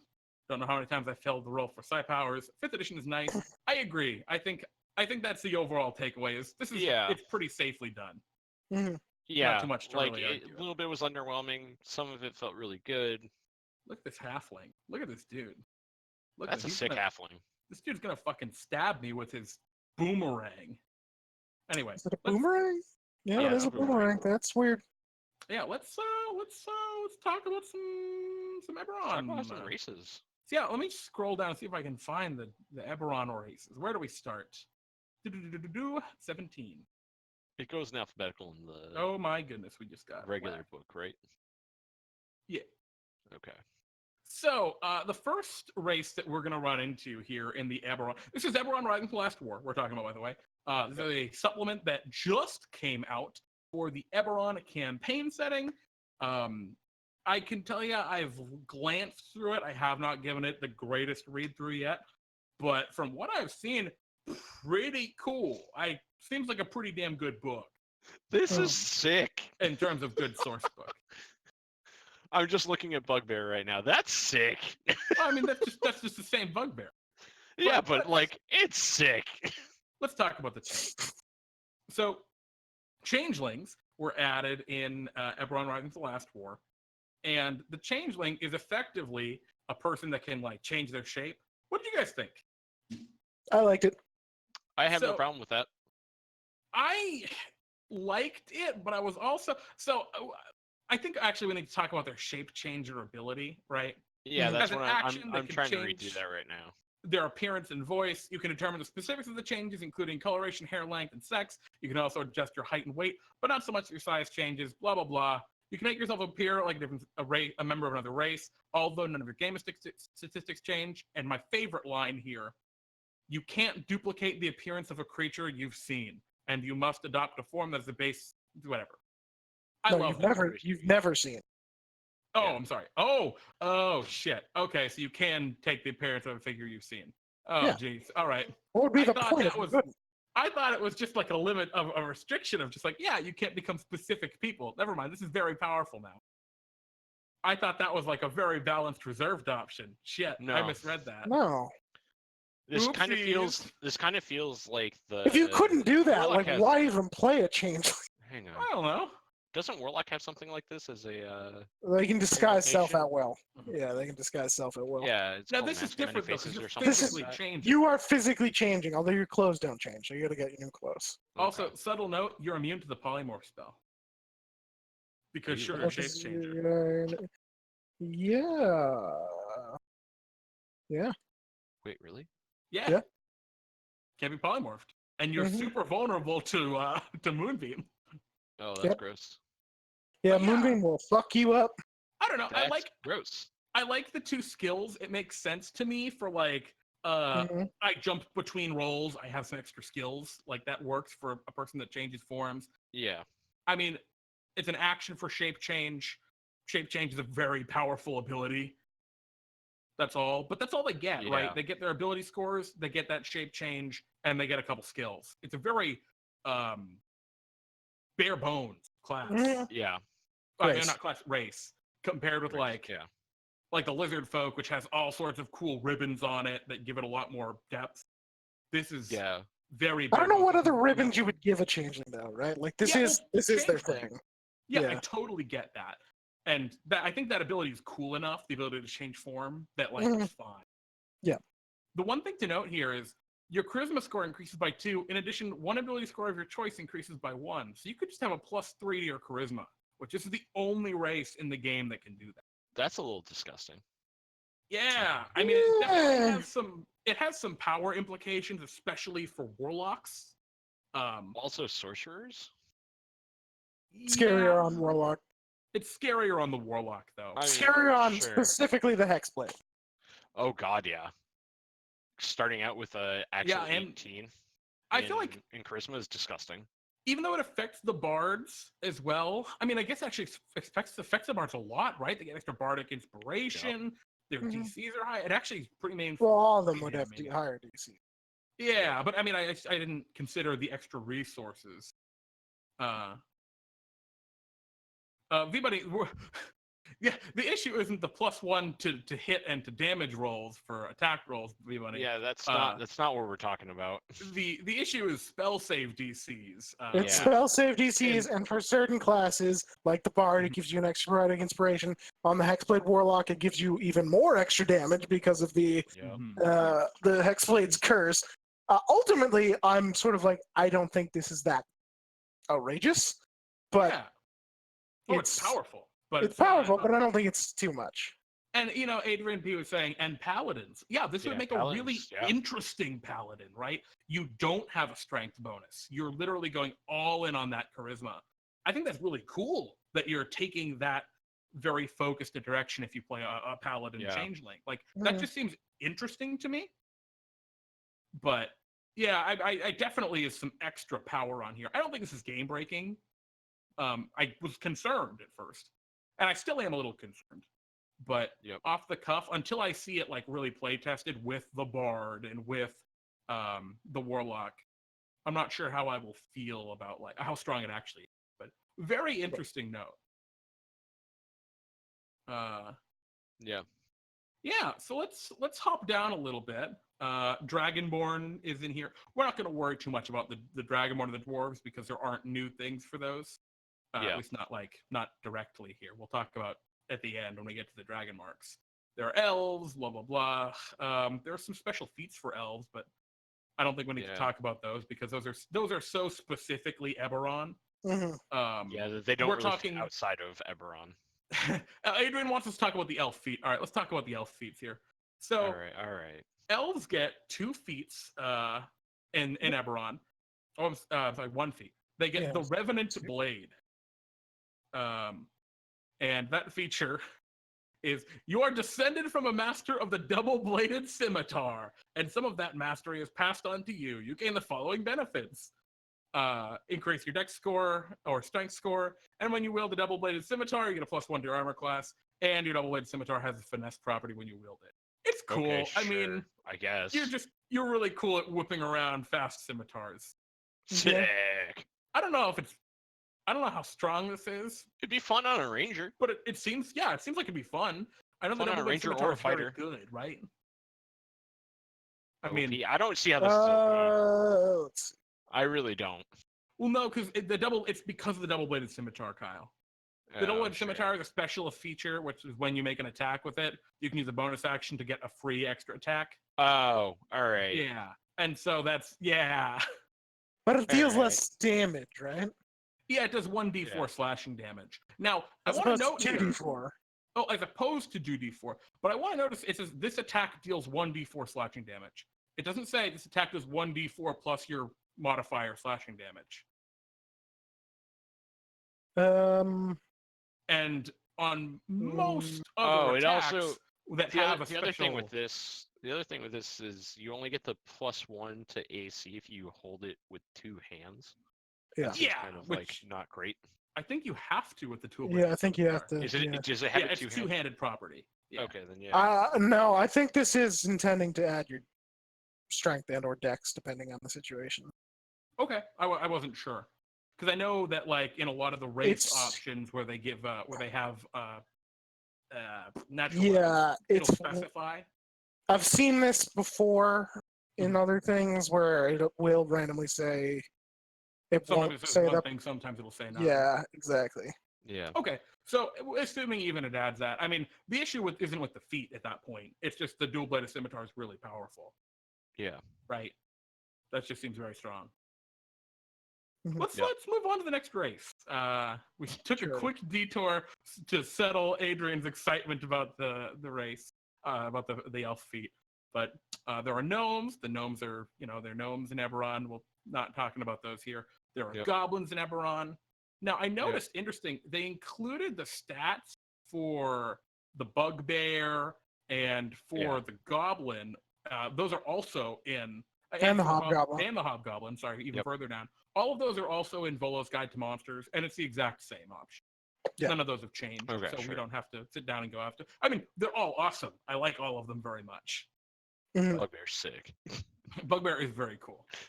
Halflings, I mean, they exist in Eberron. We're not going to talk about them because it's the exact same as in the Player's Handbook. Same with half elves. It looks like they're just Yep. reflavored.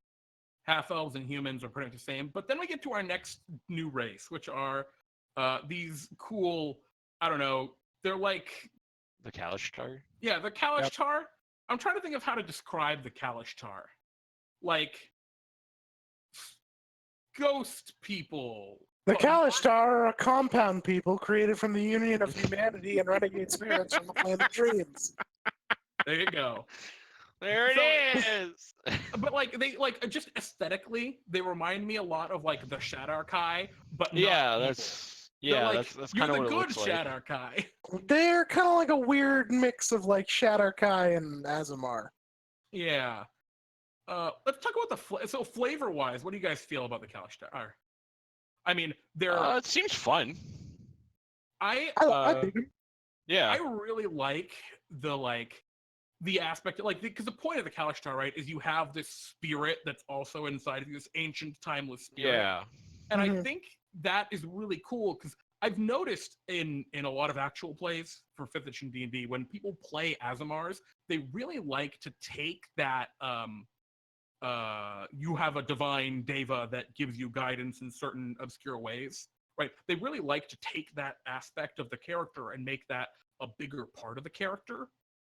And I really That's like really freaking that cool. with the Kalishtar, you can take that to the next level because you literally have this second kind of spirit inside of you. Yeah.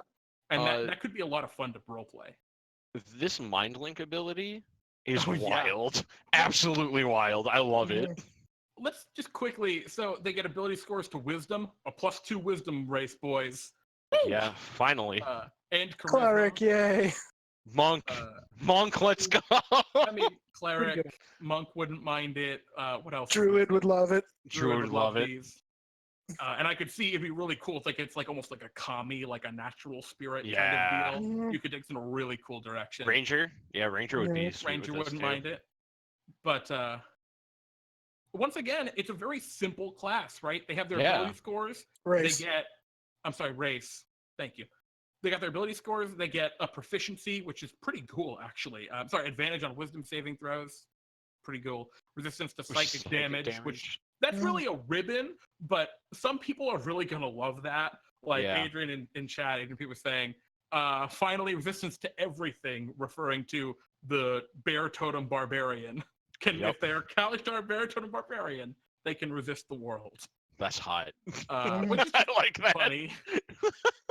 But I mean, for the most part, the psychic damage resistance is a ribbon, not a lot to psychic damage.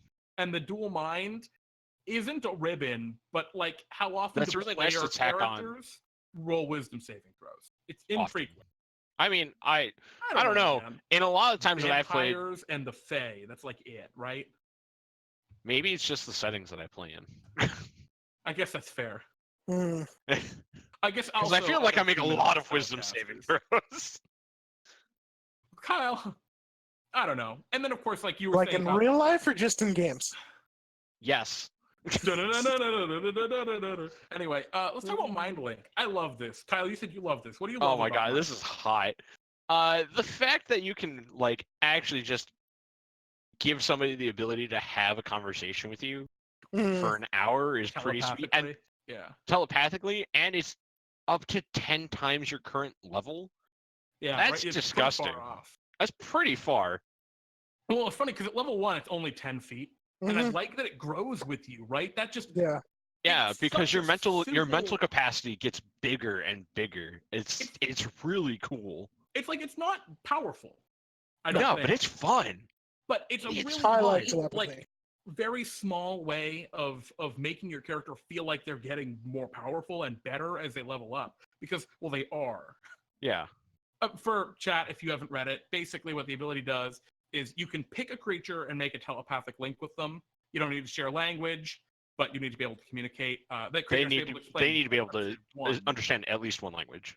And for the next hour, you can telepathically communicate with them. As an action, not that that really matters because you're not going to use this in combat. Yeah, and you can communicate with them up to a distance of 10 times your level feet. So level 1, it's only 10 feet away.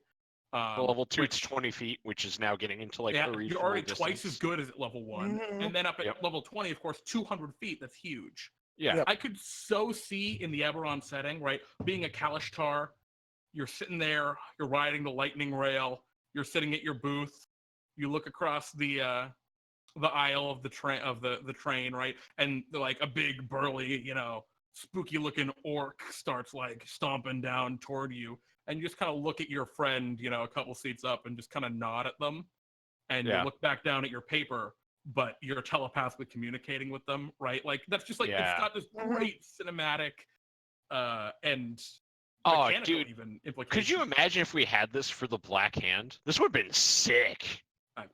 It certainly would. Oh my god. We would have actually done that first mission really well. Last ability here, right? They don't need to sleep. Instead, when they sleep, they don't connect to the plane of dreams, and so they can't be affected by magical effects that require you to sleep, like the dream spell. It's Or so sleep. silly, but or sleep. Yeah. I love that. Yeah. I think that's a very fun, like, little ribbon. It doesn't like that. Pretty much won't ever matter. Yeah, not unless your DM makes it matter. It'll be so much fun. Yeah. I really like this race, even though it's very simple. Yeah. I think it's cool. But they gave it enough ribbons to give it like a depth of flavor that is nice.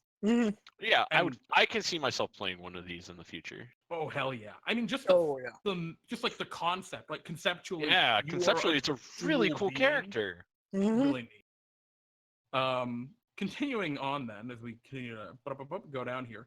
Orcs and half-orcs, they exist in Eberron. Yep. Actually, no. Whoa, hold up. We're going to zoom back up here.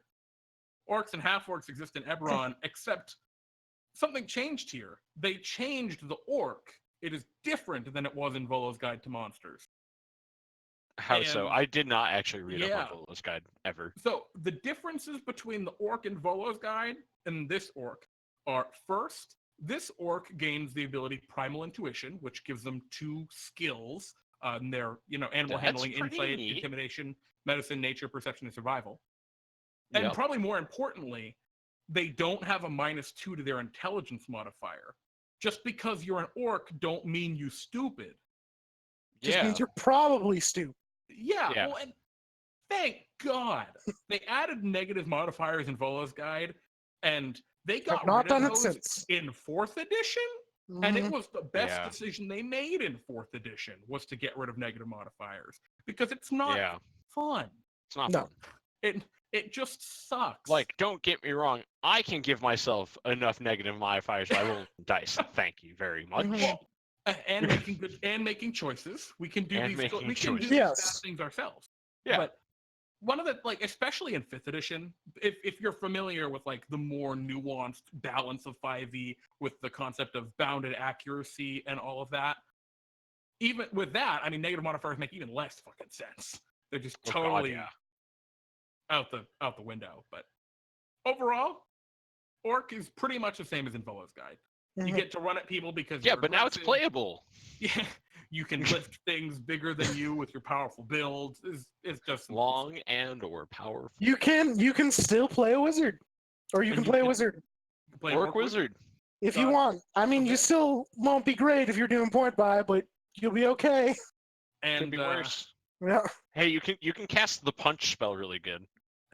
You could.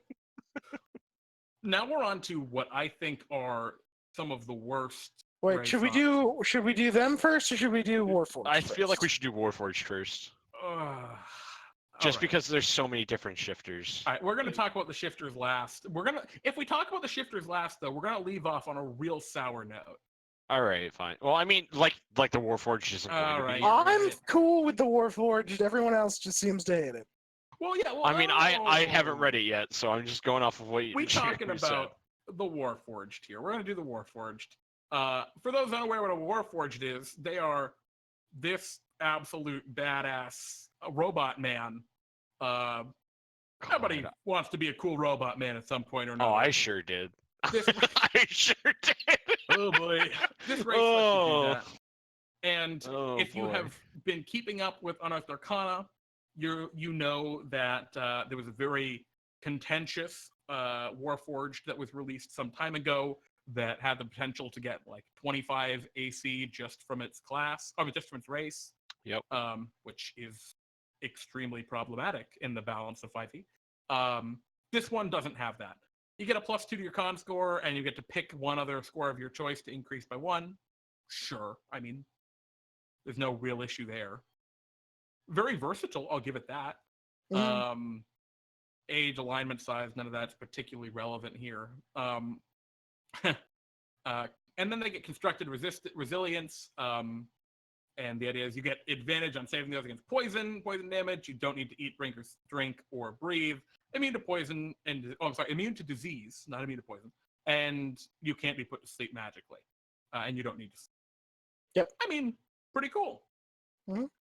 I got no problem with any of this. This is like what I think is the perfect thing to throw on you're a construct race. Mm-hmm. Yeah. Now, all right. You know what? So I have a problem with this. Yeah. Why the shit can you still be poisoned? Yeah, right. I was gonna bring that up. So what the crap? It's funny because earlier you're a robot. When we were talking about the shield spell and absorb elements being level 1, I said you really have to commit when you've set a precedent. I thought back just now to the Yuan Ti, which are immune to poison. Yeah. And I thought that's a very bad precedent. I'm glad they didn't keep going with that. But they're a robot. Well, but they have wooden components to them that can be affected by poison. I guess. And then the answer is just to balance it a little bit. That's all. I mean, I'm glad that they didn't put that poison immunity on there. Just from a dungeon master perspective, for the same reason I didn't like Psychic Crush when we were talking about the psionics. Mm-hmm. Poison immunity can just trivialize a combat. If you're fighting like a Yolklaw, right? It's a demon from the abyss. It only does poison damage. If something's immune to poison damage, that CR7 enemy is now a cakewalk to your level 1 character. There's a huge problem there. Right. I actually agree with V-Bunny in chat. If it was just being immune to the poisoned condition, I think that would be fine. But you still take poison damage and have resistance to poison damage. I think that's fine. Now, but I can say why they didn't do that. Okay. Because players don't, especially new players, don't understand the difference between resistance to or advantage on saving throws against being poisoned, and they don't know like what the poison condition is versus poison damage. They read that and say, "All right, I'm good against poison." Right? If it said immunity in there, players would read that and be like, "Oh, I'm immune to poison."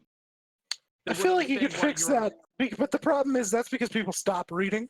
Yeah. If you have resistance to poison damage and you're immune to the poison condition, if you put it in that order, I think you could maybe solve the problem pretty easy. Yeah. Yeah. But it also would be weird against all of the convention they've set with other races like the dwarf, who have this exact language in there. Yeah. You have advantage of save throws against being blah, blah, blah.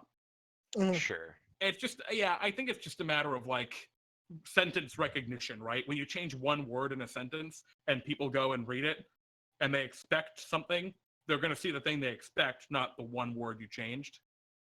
But I think you're right, Crowley. I think they could have broken their wording, phrasing, convention to make that work. And maybe they should have.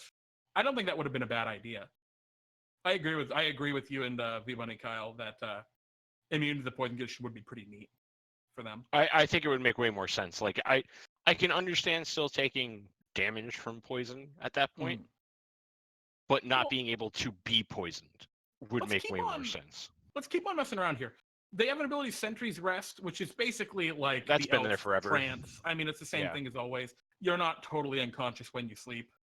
Well, all. the fact that this one says that you can see and hear as normal means that it's technically better than trance, because trance still gives you a limited view. I don't think it actually like does mechanically. I think just a lot of dungeon masters rule it to be like that.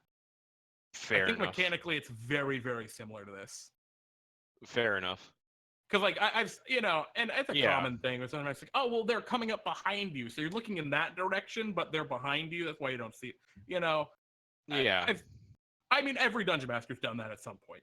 Mm-hmm. Everyone's done the like, all right, Yeah, you sure did. Sure but yeah. I don't think it's actually any different than what the. No, I think it's been.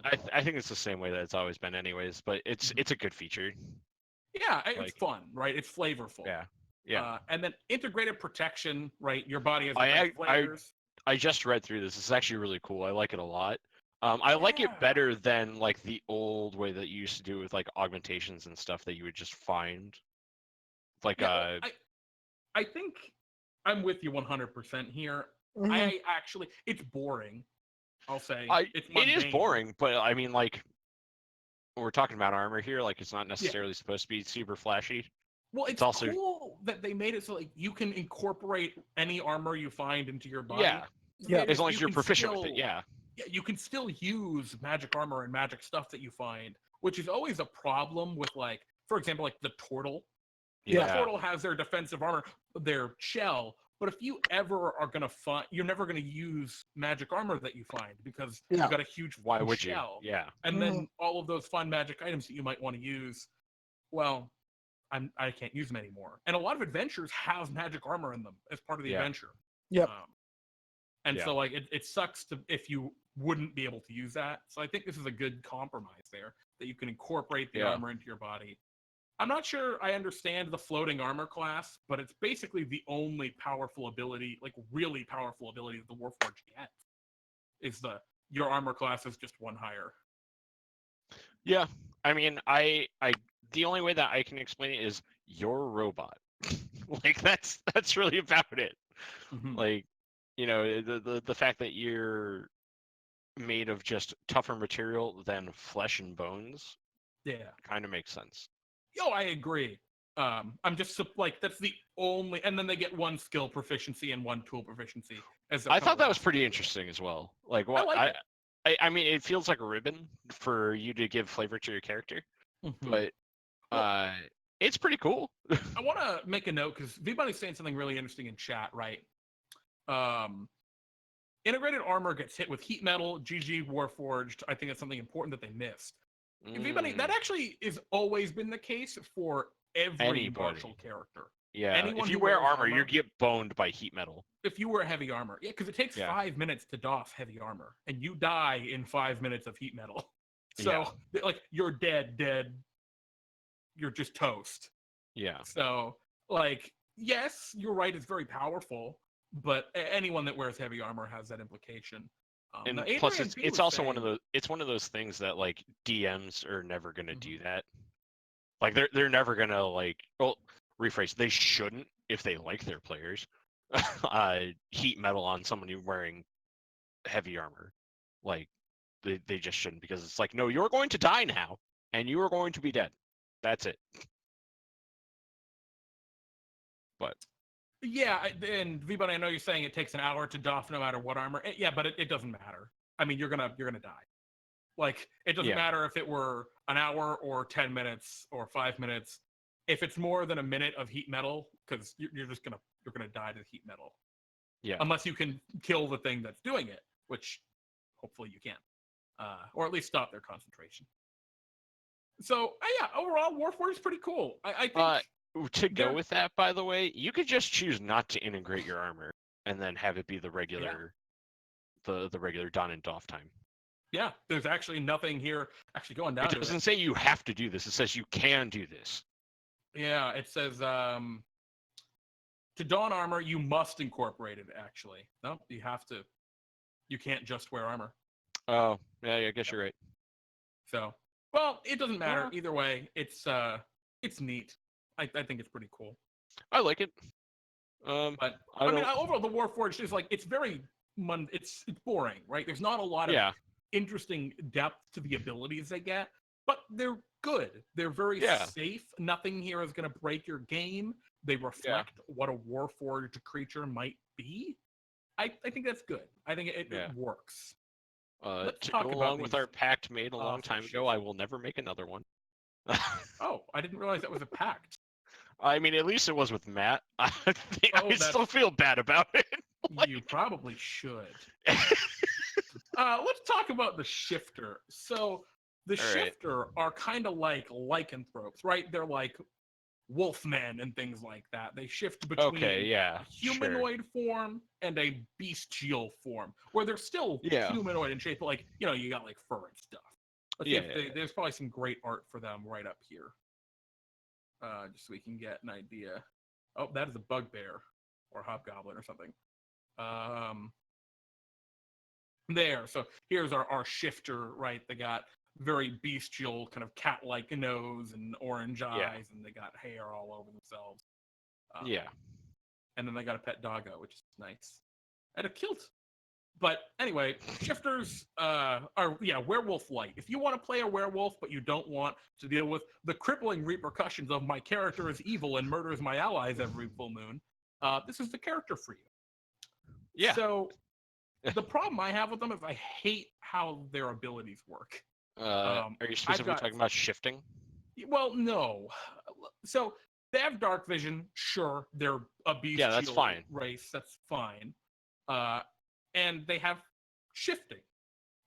And so there are a bunch of sub-races of shifters we're going to talk about in a second as we go. But shifting, it's a bonus action. You transform into a more bestial shape, right? Yeah.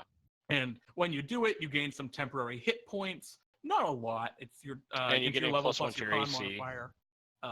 And you gain a +1 to your arm. Where is that under? No, it's not. That's Shifting. specific. That's shifting feature. That's a specific. For beast side. Yeah. Okay. So the only thing that all shifters are going to get from shifting, right, is they're going to get these temp hit points. Yeah. And you can only get them once per short or long rest. Temp hit points are always nice. It's not a ton of them, level plus con modifiers, just a couple. I think it's pretty, it's not really a problem. The fact that your shifting only lasts for a minute is kind of weak. It is a little lame, but, I don't think it's that bad. I'm not, like, super upset about it, but at the same time, it's just, like, I like it to last for longer. Or have more uses, but you got to kind of pick and choose when you do it. Let's talk about these different options. So the first shifter sub-race is the Beast Hide shifter. And the concept between these guys, right, they have an affinity for more tough creatures like the bear or the boar, right? They have these resilient, tough creatures. And the Beast Hide shifter has shifting and dark vision. Yep. It has a +2 to its constitution score to represent that toughness, and a +1 to its strength, which, sure, that makes sense. I'm fine with that. A little boring. I don't think we needed more con and tough strength and strong races, but sure. They get proficiency in athletics, which is fine. A lot of races get a skill. And then when they're shifted, they gain additional temp hit points and armor class. Yep. It's only 1d6 extra temp hit points, and it's only one armor class, but that's a lot. I mean, like, we just looked at the Warforged, and this has... It feels better. A skill, just like the Warforged. Pretty much the same exact stats if you're playing a martial strength-based class. Yep. Which you probably are. So right now, we're on par. It's just your trait, like the Warforged has the poison resistance, and can't sleep. And this guy gets 1d6 plus your level plus your con modifier temp hit points, which is a lot, especially as you get to higher levels. So it feels a lot stronger to me than the Warforged. I think it is. It depends on when you play, though, right? Because if you're playing in the kind of campaign where your dungeon master runs games that they have one big combat and that's it. You're not dungeon crawling, going one combat, then another combat, then another combat. If you're playing in one combat games, These are Yeah, going to be where, really your, powerful. where your session is some RP into combat into done. I'm back. Exactly. Sorry. Well, it's all good. It's You all know, good. the Beast Tide's going to just be very powerful because Oh, yeah. you only get this once shifting feature. Yep.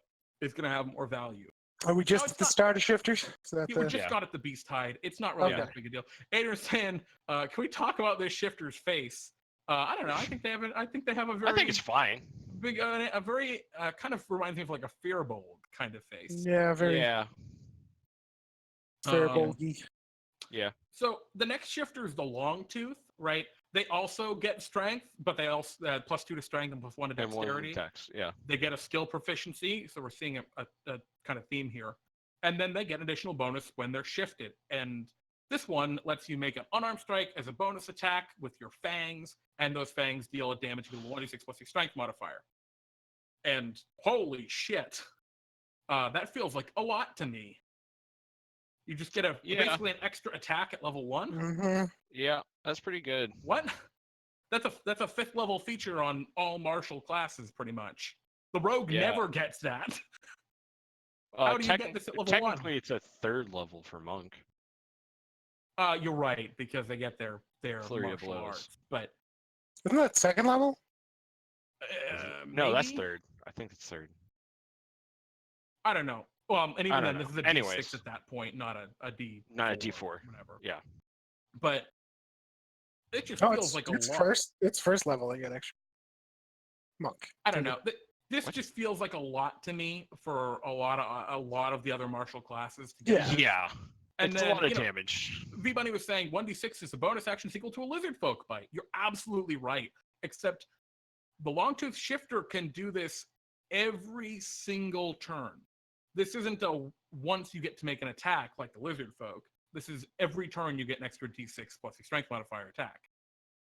To me, it just feels like a lot. And again, if you're playing in a campaign where you have lots of subsequent combat because you're traveling to a forest and you have a lot of things you run into throughout the day, or you're going to a dungeon and there are many rooms in the dungeon that have separate combats, this is fine. Not going to be an issue at all. Right. So, sorry, to circle back to this. Yeah, Crowley is right. It is a first level thing where monks just innately get And to the do war 2 cleric strikes. can get it a couple of times too at first level, as Adrian was pointing out in the chat. Yeah, it's what I was thinking of is once we get key points, then we start getting into doing flurry of blows to get the 3rd attack 3. in there. Yeah. Yeah. Well, I want your guys' opinion, because my personal opinion is if you're playing in the one combat and run kind of environment that a lot of people play this 5th is edition, absurd I at think early it's- levels. I think it's I think pretty it falls fucked up. off really hard, but it's really good at like levels 1 through 3. What do you think, Crowley? Yeah. No, I'm on that same page. I would say maybe 1 through 5. Maybe 1 through 5. I would argue that even If not up through more. like 7th level, this is very meaningful. Yeah. I mean, basically. Sure. Oh, right, because then it like. I mean, if you're playing a fighter, you get 5 attacks by the end, which one of them won't be magic, but. If you're playing a barbarian, right? Mhm. This first, now you don't have to like the whole. Oh wow, point of that's the kind of frenzy gross. path, it's a bonus action attack, and you're gonna get your +2 rage damage added to this attack. It just and it attacks with advantage because you're attacking recklessly, probably. And let's be real, this is a strength and dex option. This really wants to be a barbarian. Yeah. I don't know. I don't understand why. I don't understand how that got into the final book. Is my kind of thought. So the just only feels thing too with much. this is that getting to that extra attack with the barbarian takes for freaking ever. Because shifting is a bonus action, raging is a bonus action, and then this attack is also a bonus action. That's true. So it takes minimum 3 turns to get to this extra attack. That is valid, actually. That's very valid. Now, Adrian mentioned something in the chat there, right? And that is, depending on entirely how much of strength you have, this racial becomes sleeper OP. That's absolutely true. If you have like a belt of whatever strength, this is whoa. Or if you roll for stats and start with an 18 in your strength plus this +2, oh my god. Yeah. And you just start out at 20 strength, just gross. Yeah. But I think this has a potential to really be a problem in certain games. Like in the way we run DnDTime, this has This is the massive reason we implications. haven't okayed Eberron yet. Is this option? And Yeah. we're still thinking it. Let's That talk about this makes sense. next shifter here, which is the Swift Stride. So they're graceful and quick, feline in nature. Swift Stride shifters are often aloof and difficult to pin down, physically or socially. Sure, I mean, okay. Charisma and dexterity are their ability scores, +2 dex, +1 charisma. Ooh, that's pretty neat. That seems overpowered at all times. I don't know. Well, oh, I'm sorry. You're talking about their feature. Yeah, I sure am. You're jumping ahead. I sure am. They Sorry. get proficiency in acrobatics, and then we get while shifted. While shifted, your walking speed increased by 10 feet. Additionally, you can move up to 10 feet as a reaction when a creature ends its turn within 5 feet of you. This movement doesn't provoke opportunity attacks. That's busted. It's not though. Okay. There is a subclass for the rogue called the Scout, and the Scout has pretty much that exact same ability as your reaction when a creature ends its turn next to you. You can move half your speed, and that ability when I played it was bad, but it was also good. And let me kind of explain that. This feature is either good or terrible, depending on how your Dungeon Master runs combat.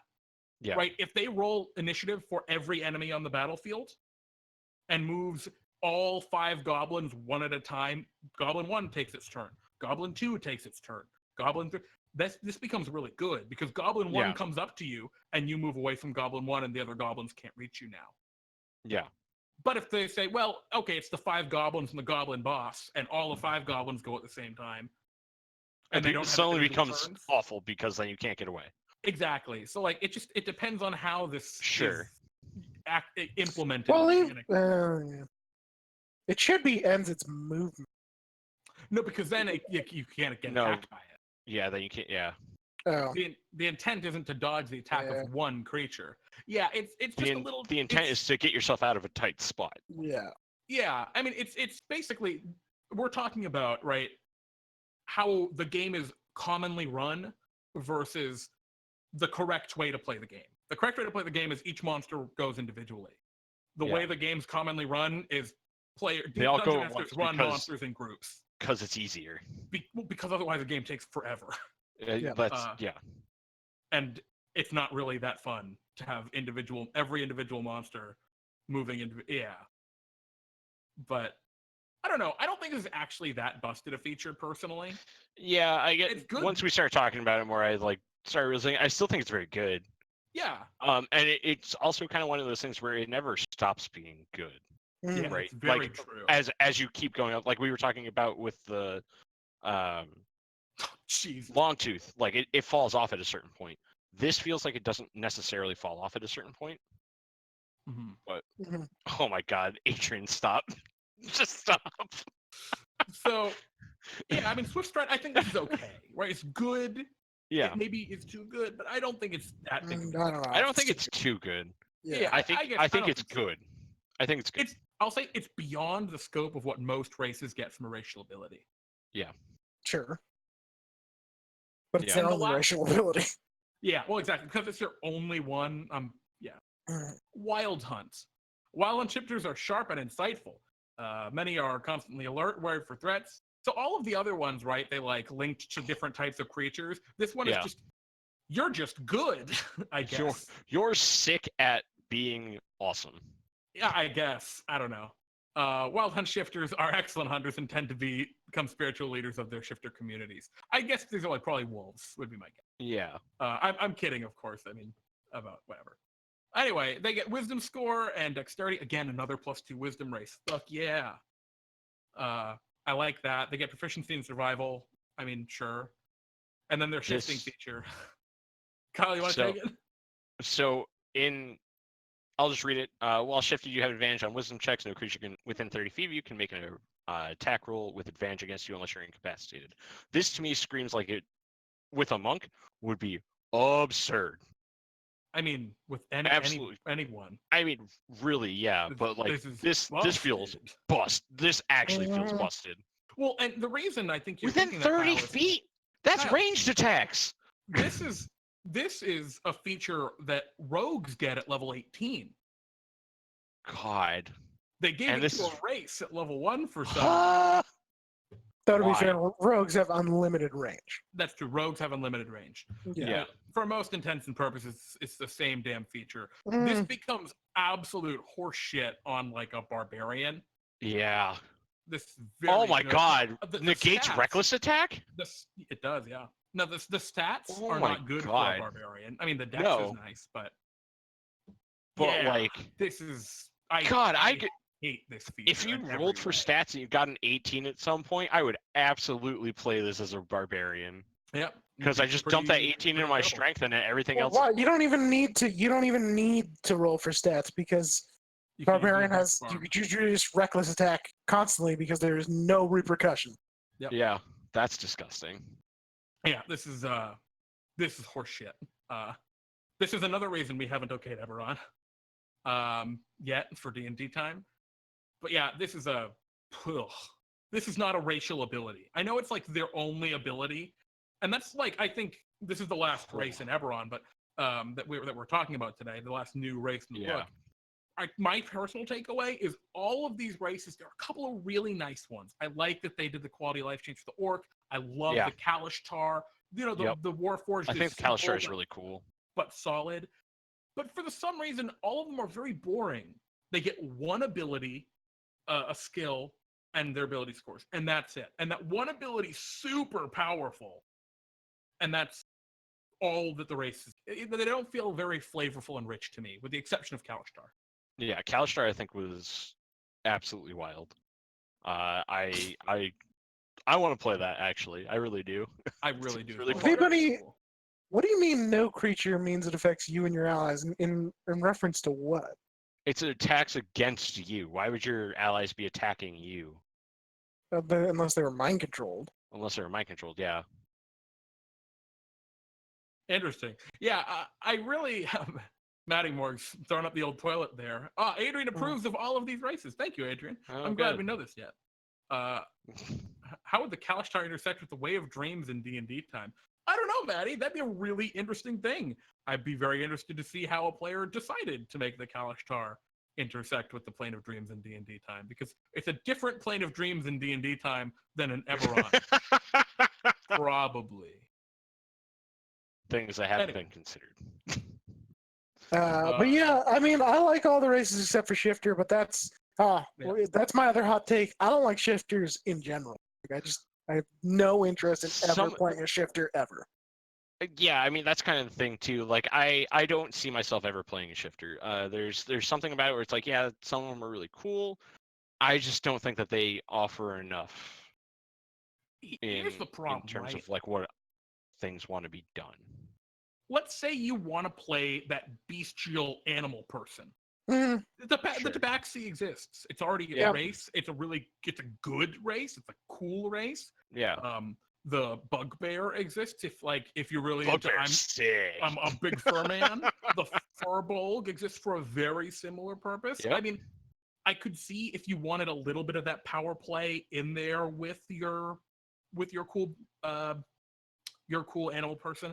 In which case, all right, you're playing an animal person cleric. This +2 wisdom wildland shifter. Maybe that's what you want to play because it fulfills your fantasy of being my animal person, but doesn't, but is good at being a cleric. Yeah. So that's what I could see. But I'm with you. I'm not sure. Like, yeah, I don't know.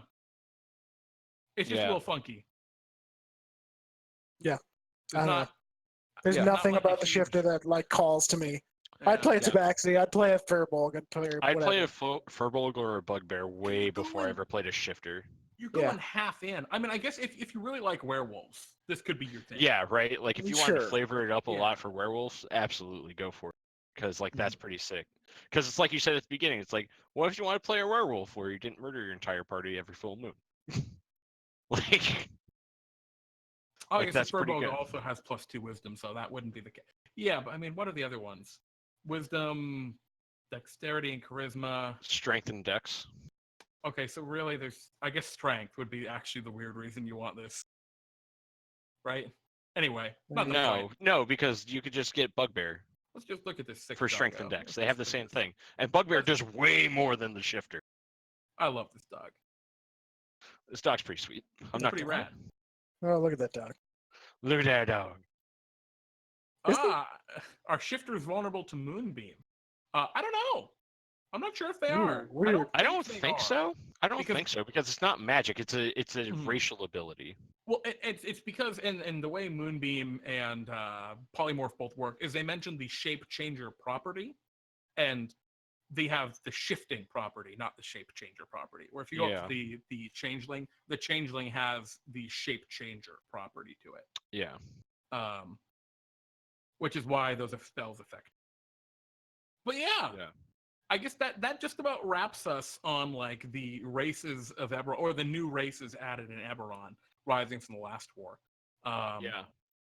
I mean, overall, very safe, but also pretty cool. Yeah, it Especially felt the like Kalistar. it felt like Wizards took a very gentle hand with this and didn't want to really blow anything out of proportion. Well, and Which I is think fine. that's because they got so much fucking people ripped them a new one about the other Warforged. I know, Kyle, you No, maybe I didn't ever see that other Warforged, but there I was another probably Warforged didn't. that was pretty busted. Yeah, that thing was ridiculous. Yeah, it was unplayably busted in my opinion. Yeah, the armor, the That's AC fair. issue. Put the That's dog fair. out. Yeah, I don't think I ever took a look at it. Yeah. Do you remember what UA it was in? Because I'll go take a look at it. Eberron. Races of Something. Eberron actually was Races what it of was. Eberron? Yeah. All right, cool. But yeah, no, we're not talking about the Artificer right now, Adrian. We're pretty late in the night. I like the Yeah. Artificer. I think we can let's just say how we feel God. about the Artificer and then not go into any detail. It's a thing. It feels very complicated, but at the same time, like part of me feels like there's only ever like one or two subclasses of it that I'd ever want to actually play. Okay. And even then, I don't know that I'd actually want to play them. Adrian fucking hates it.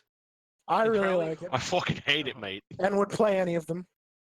I flavor-wise Star. and mechanically, I really like them. Yeah, from a flavor Balance-wise, perspective, I think the it's pretty fun. Battlesmith is absolute fucking horse shit. That is, I Really? think, a huge problem from a balance perspective. Oh, wait, horseshit in what direction? Good or It's bad? too good. I think It's too good. That's what I thought. I looked at it, I was like, Battlesmith is fucking busted, and I don't know why I would ever play any of the other two. Maybe, Artillerist, maybe. Or whatever it is. Why is science in my Lord of the Rings LARP? Yeah, right, Adrian? Exactly. You definitely can't. And that's an interesting thing, right? Every It's other Magitech. Every other class, you can totally reflavor to be different things. I think it'd be really hard to reflavor the Artificer to not be the Artificer. Sure, It is but- the Artificer. No, I don't. How would you reflavor it, Crowley? Please. Well, no, I mean, it's hard to reflavor it from being what it is, but like that doesn't mean it's sciencey. No, of course. No, I mean, it inherently is, but No, it's Magitech. It's I think it'd be really cool. Magitech implies some kind of science behind it's it. just taking metal and putting magic into it. No, it's not. It's engineering. It's engineering. Adrian, think of it like this, right? So is architecture. Instead of it being magic, Yeah. right? Make your character like an Indiana Jones like relic hunter guy, and these are all ancient Oh, that'd be magical hot. relics that you found, and you're learning how to use them, right? And that's where all your abilities come from. They're just ancient magical wonders. And they And you don't belong make in a any of them. museum. They do belong in a museum, and then you've got people chasing you for your ancient magical wonders. Then some guy's face melts, and you never figure out how to make the ability thing do that again. Anyway, yeah. Thank you everybody for hanging out with us this evening. I'm just gonna move on from now. This is a lot of fun, just talking about the Unearthed Arcana and now the races of Eberron very briefly.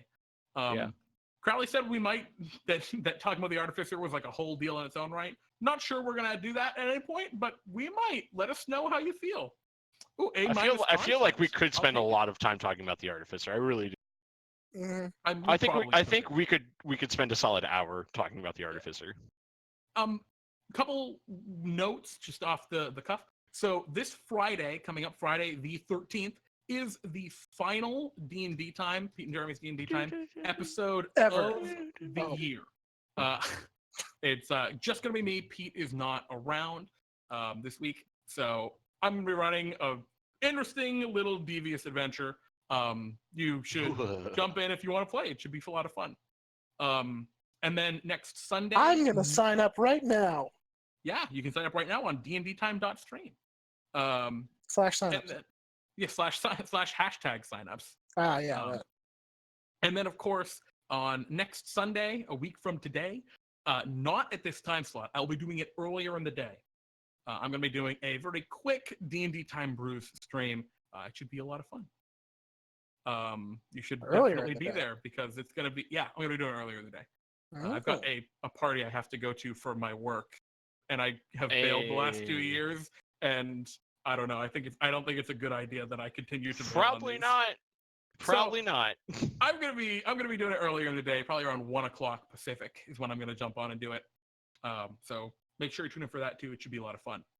I think that is a wrap. If you're interested in checking out more stuff about D&D Time, check out our website and our Discord. Did I add exclamation point website?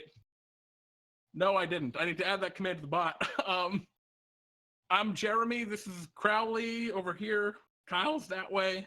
Yep. You guys have any quick shout outs? Pete. Pete's not here. Hire Marvelo. Hire Marvelo. Hashtag hire Marvelo. It's never gonna die. Also Pete. Pete. Also Pete. Thank you guys for tuning in. We love you. Hope you like this content. Let us know if you like this content. That's the one. That's what I'm forgetting. Yeah, let us know if you like this format better or if you like the more analytical stuff. Let us know if you like Pete. Also, let us know if you like Pete. If your answer is no, well, I mean, you're entitled to your opinion. Serious comment though. If you did like this, and even if you don't see anyone else talking about it on the Discord, if you like this style of content where we just are much more relaxed, we shoot the shit, we talk about like how we really feel about these kind of things, and we don't go too granular into it, please let us know. Even if you see no one else talking about it and you have a thought on it, tell us. You can jump in, you can private message me. I'm Trust a Flump if you don't feel comfortable just saying it in the public. Your opinion really matters, and if you're the only one who talks, you're going to be the one we listen to. So we really would love to hear your feedback on this stuff.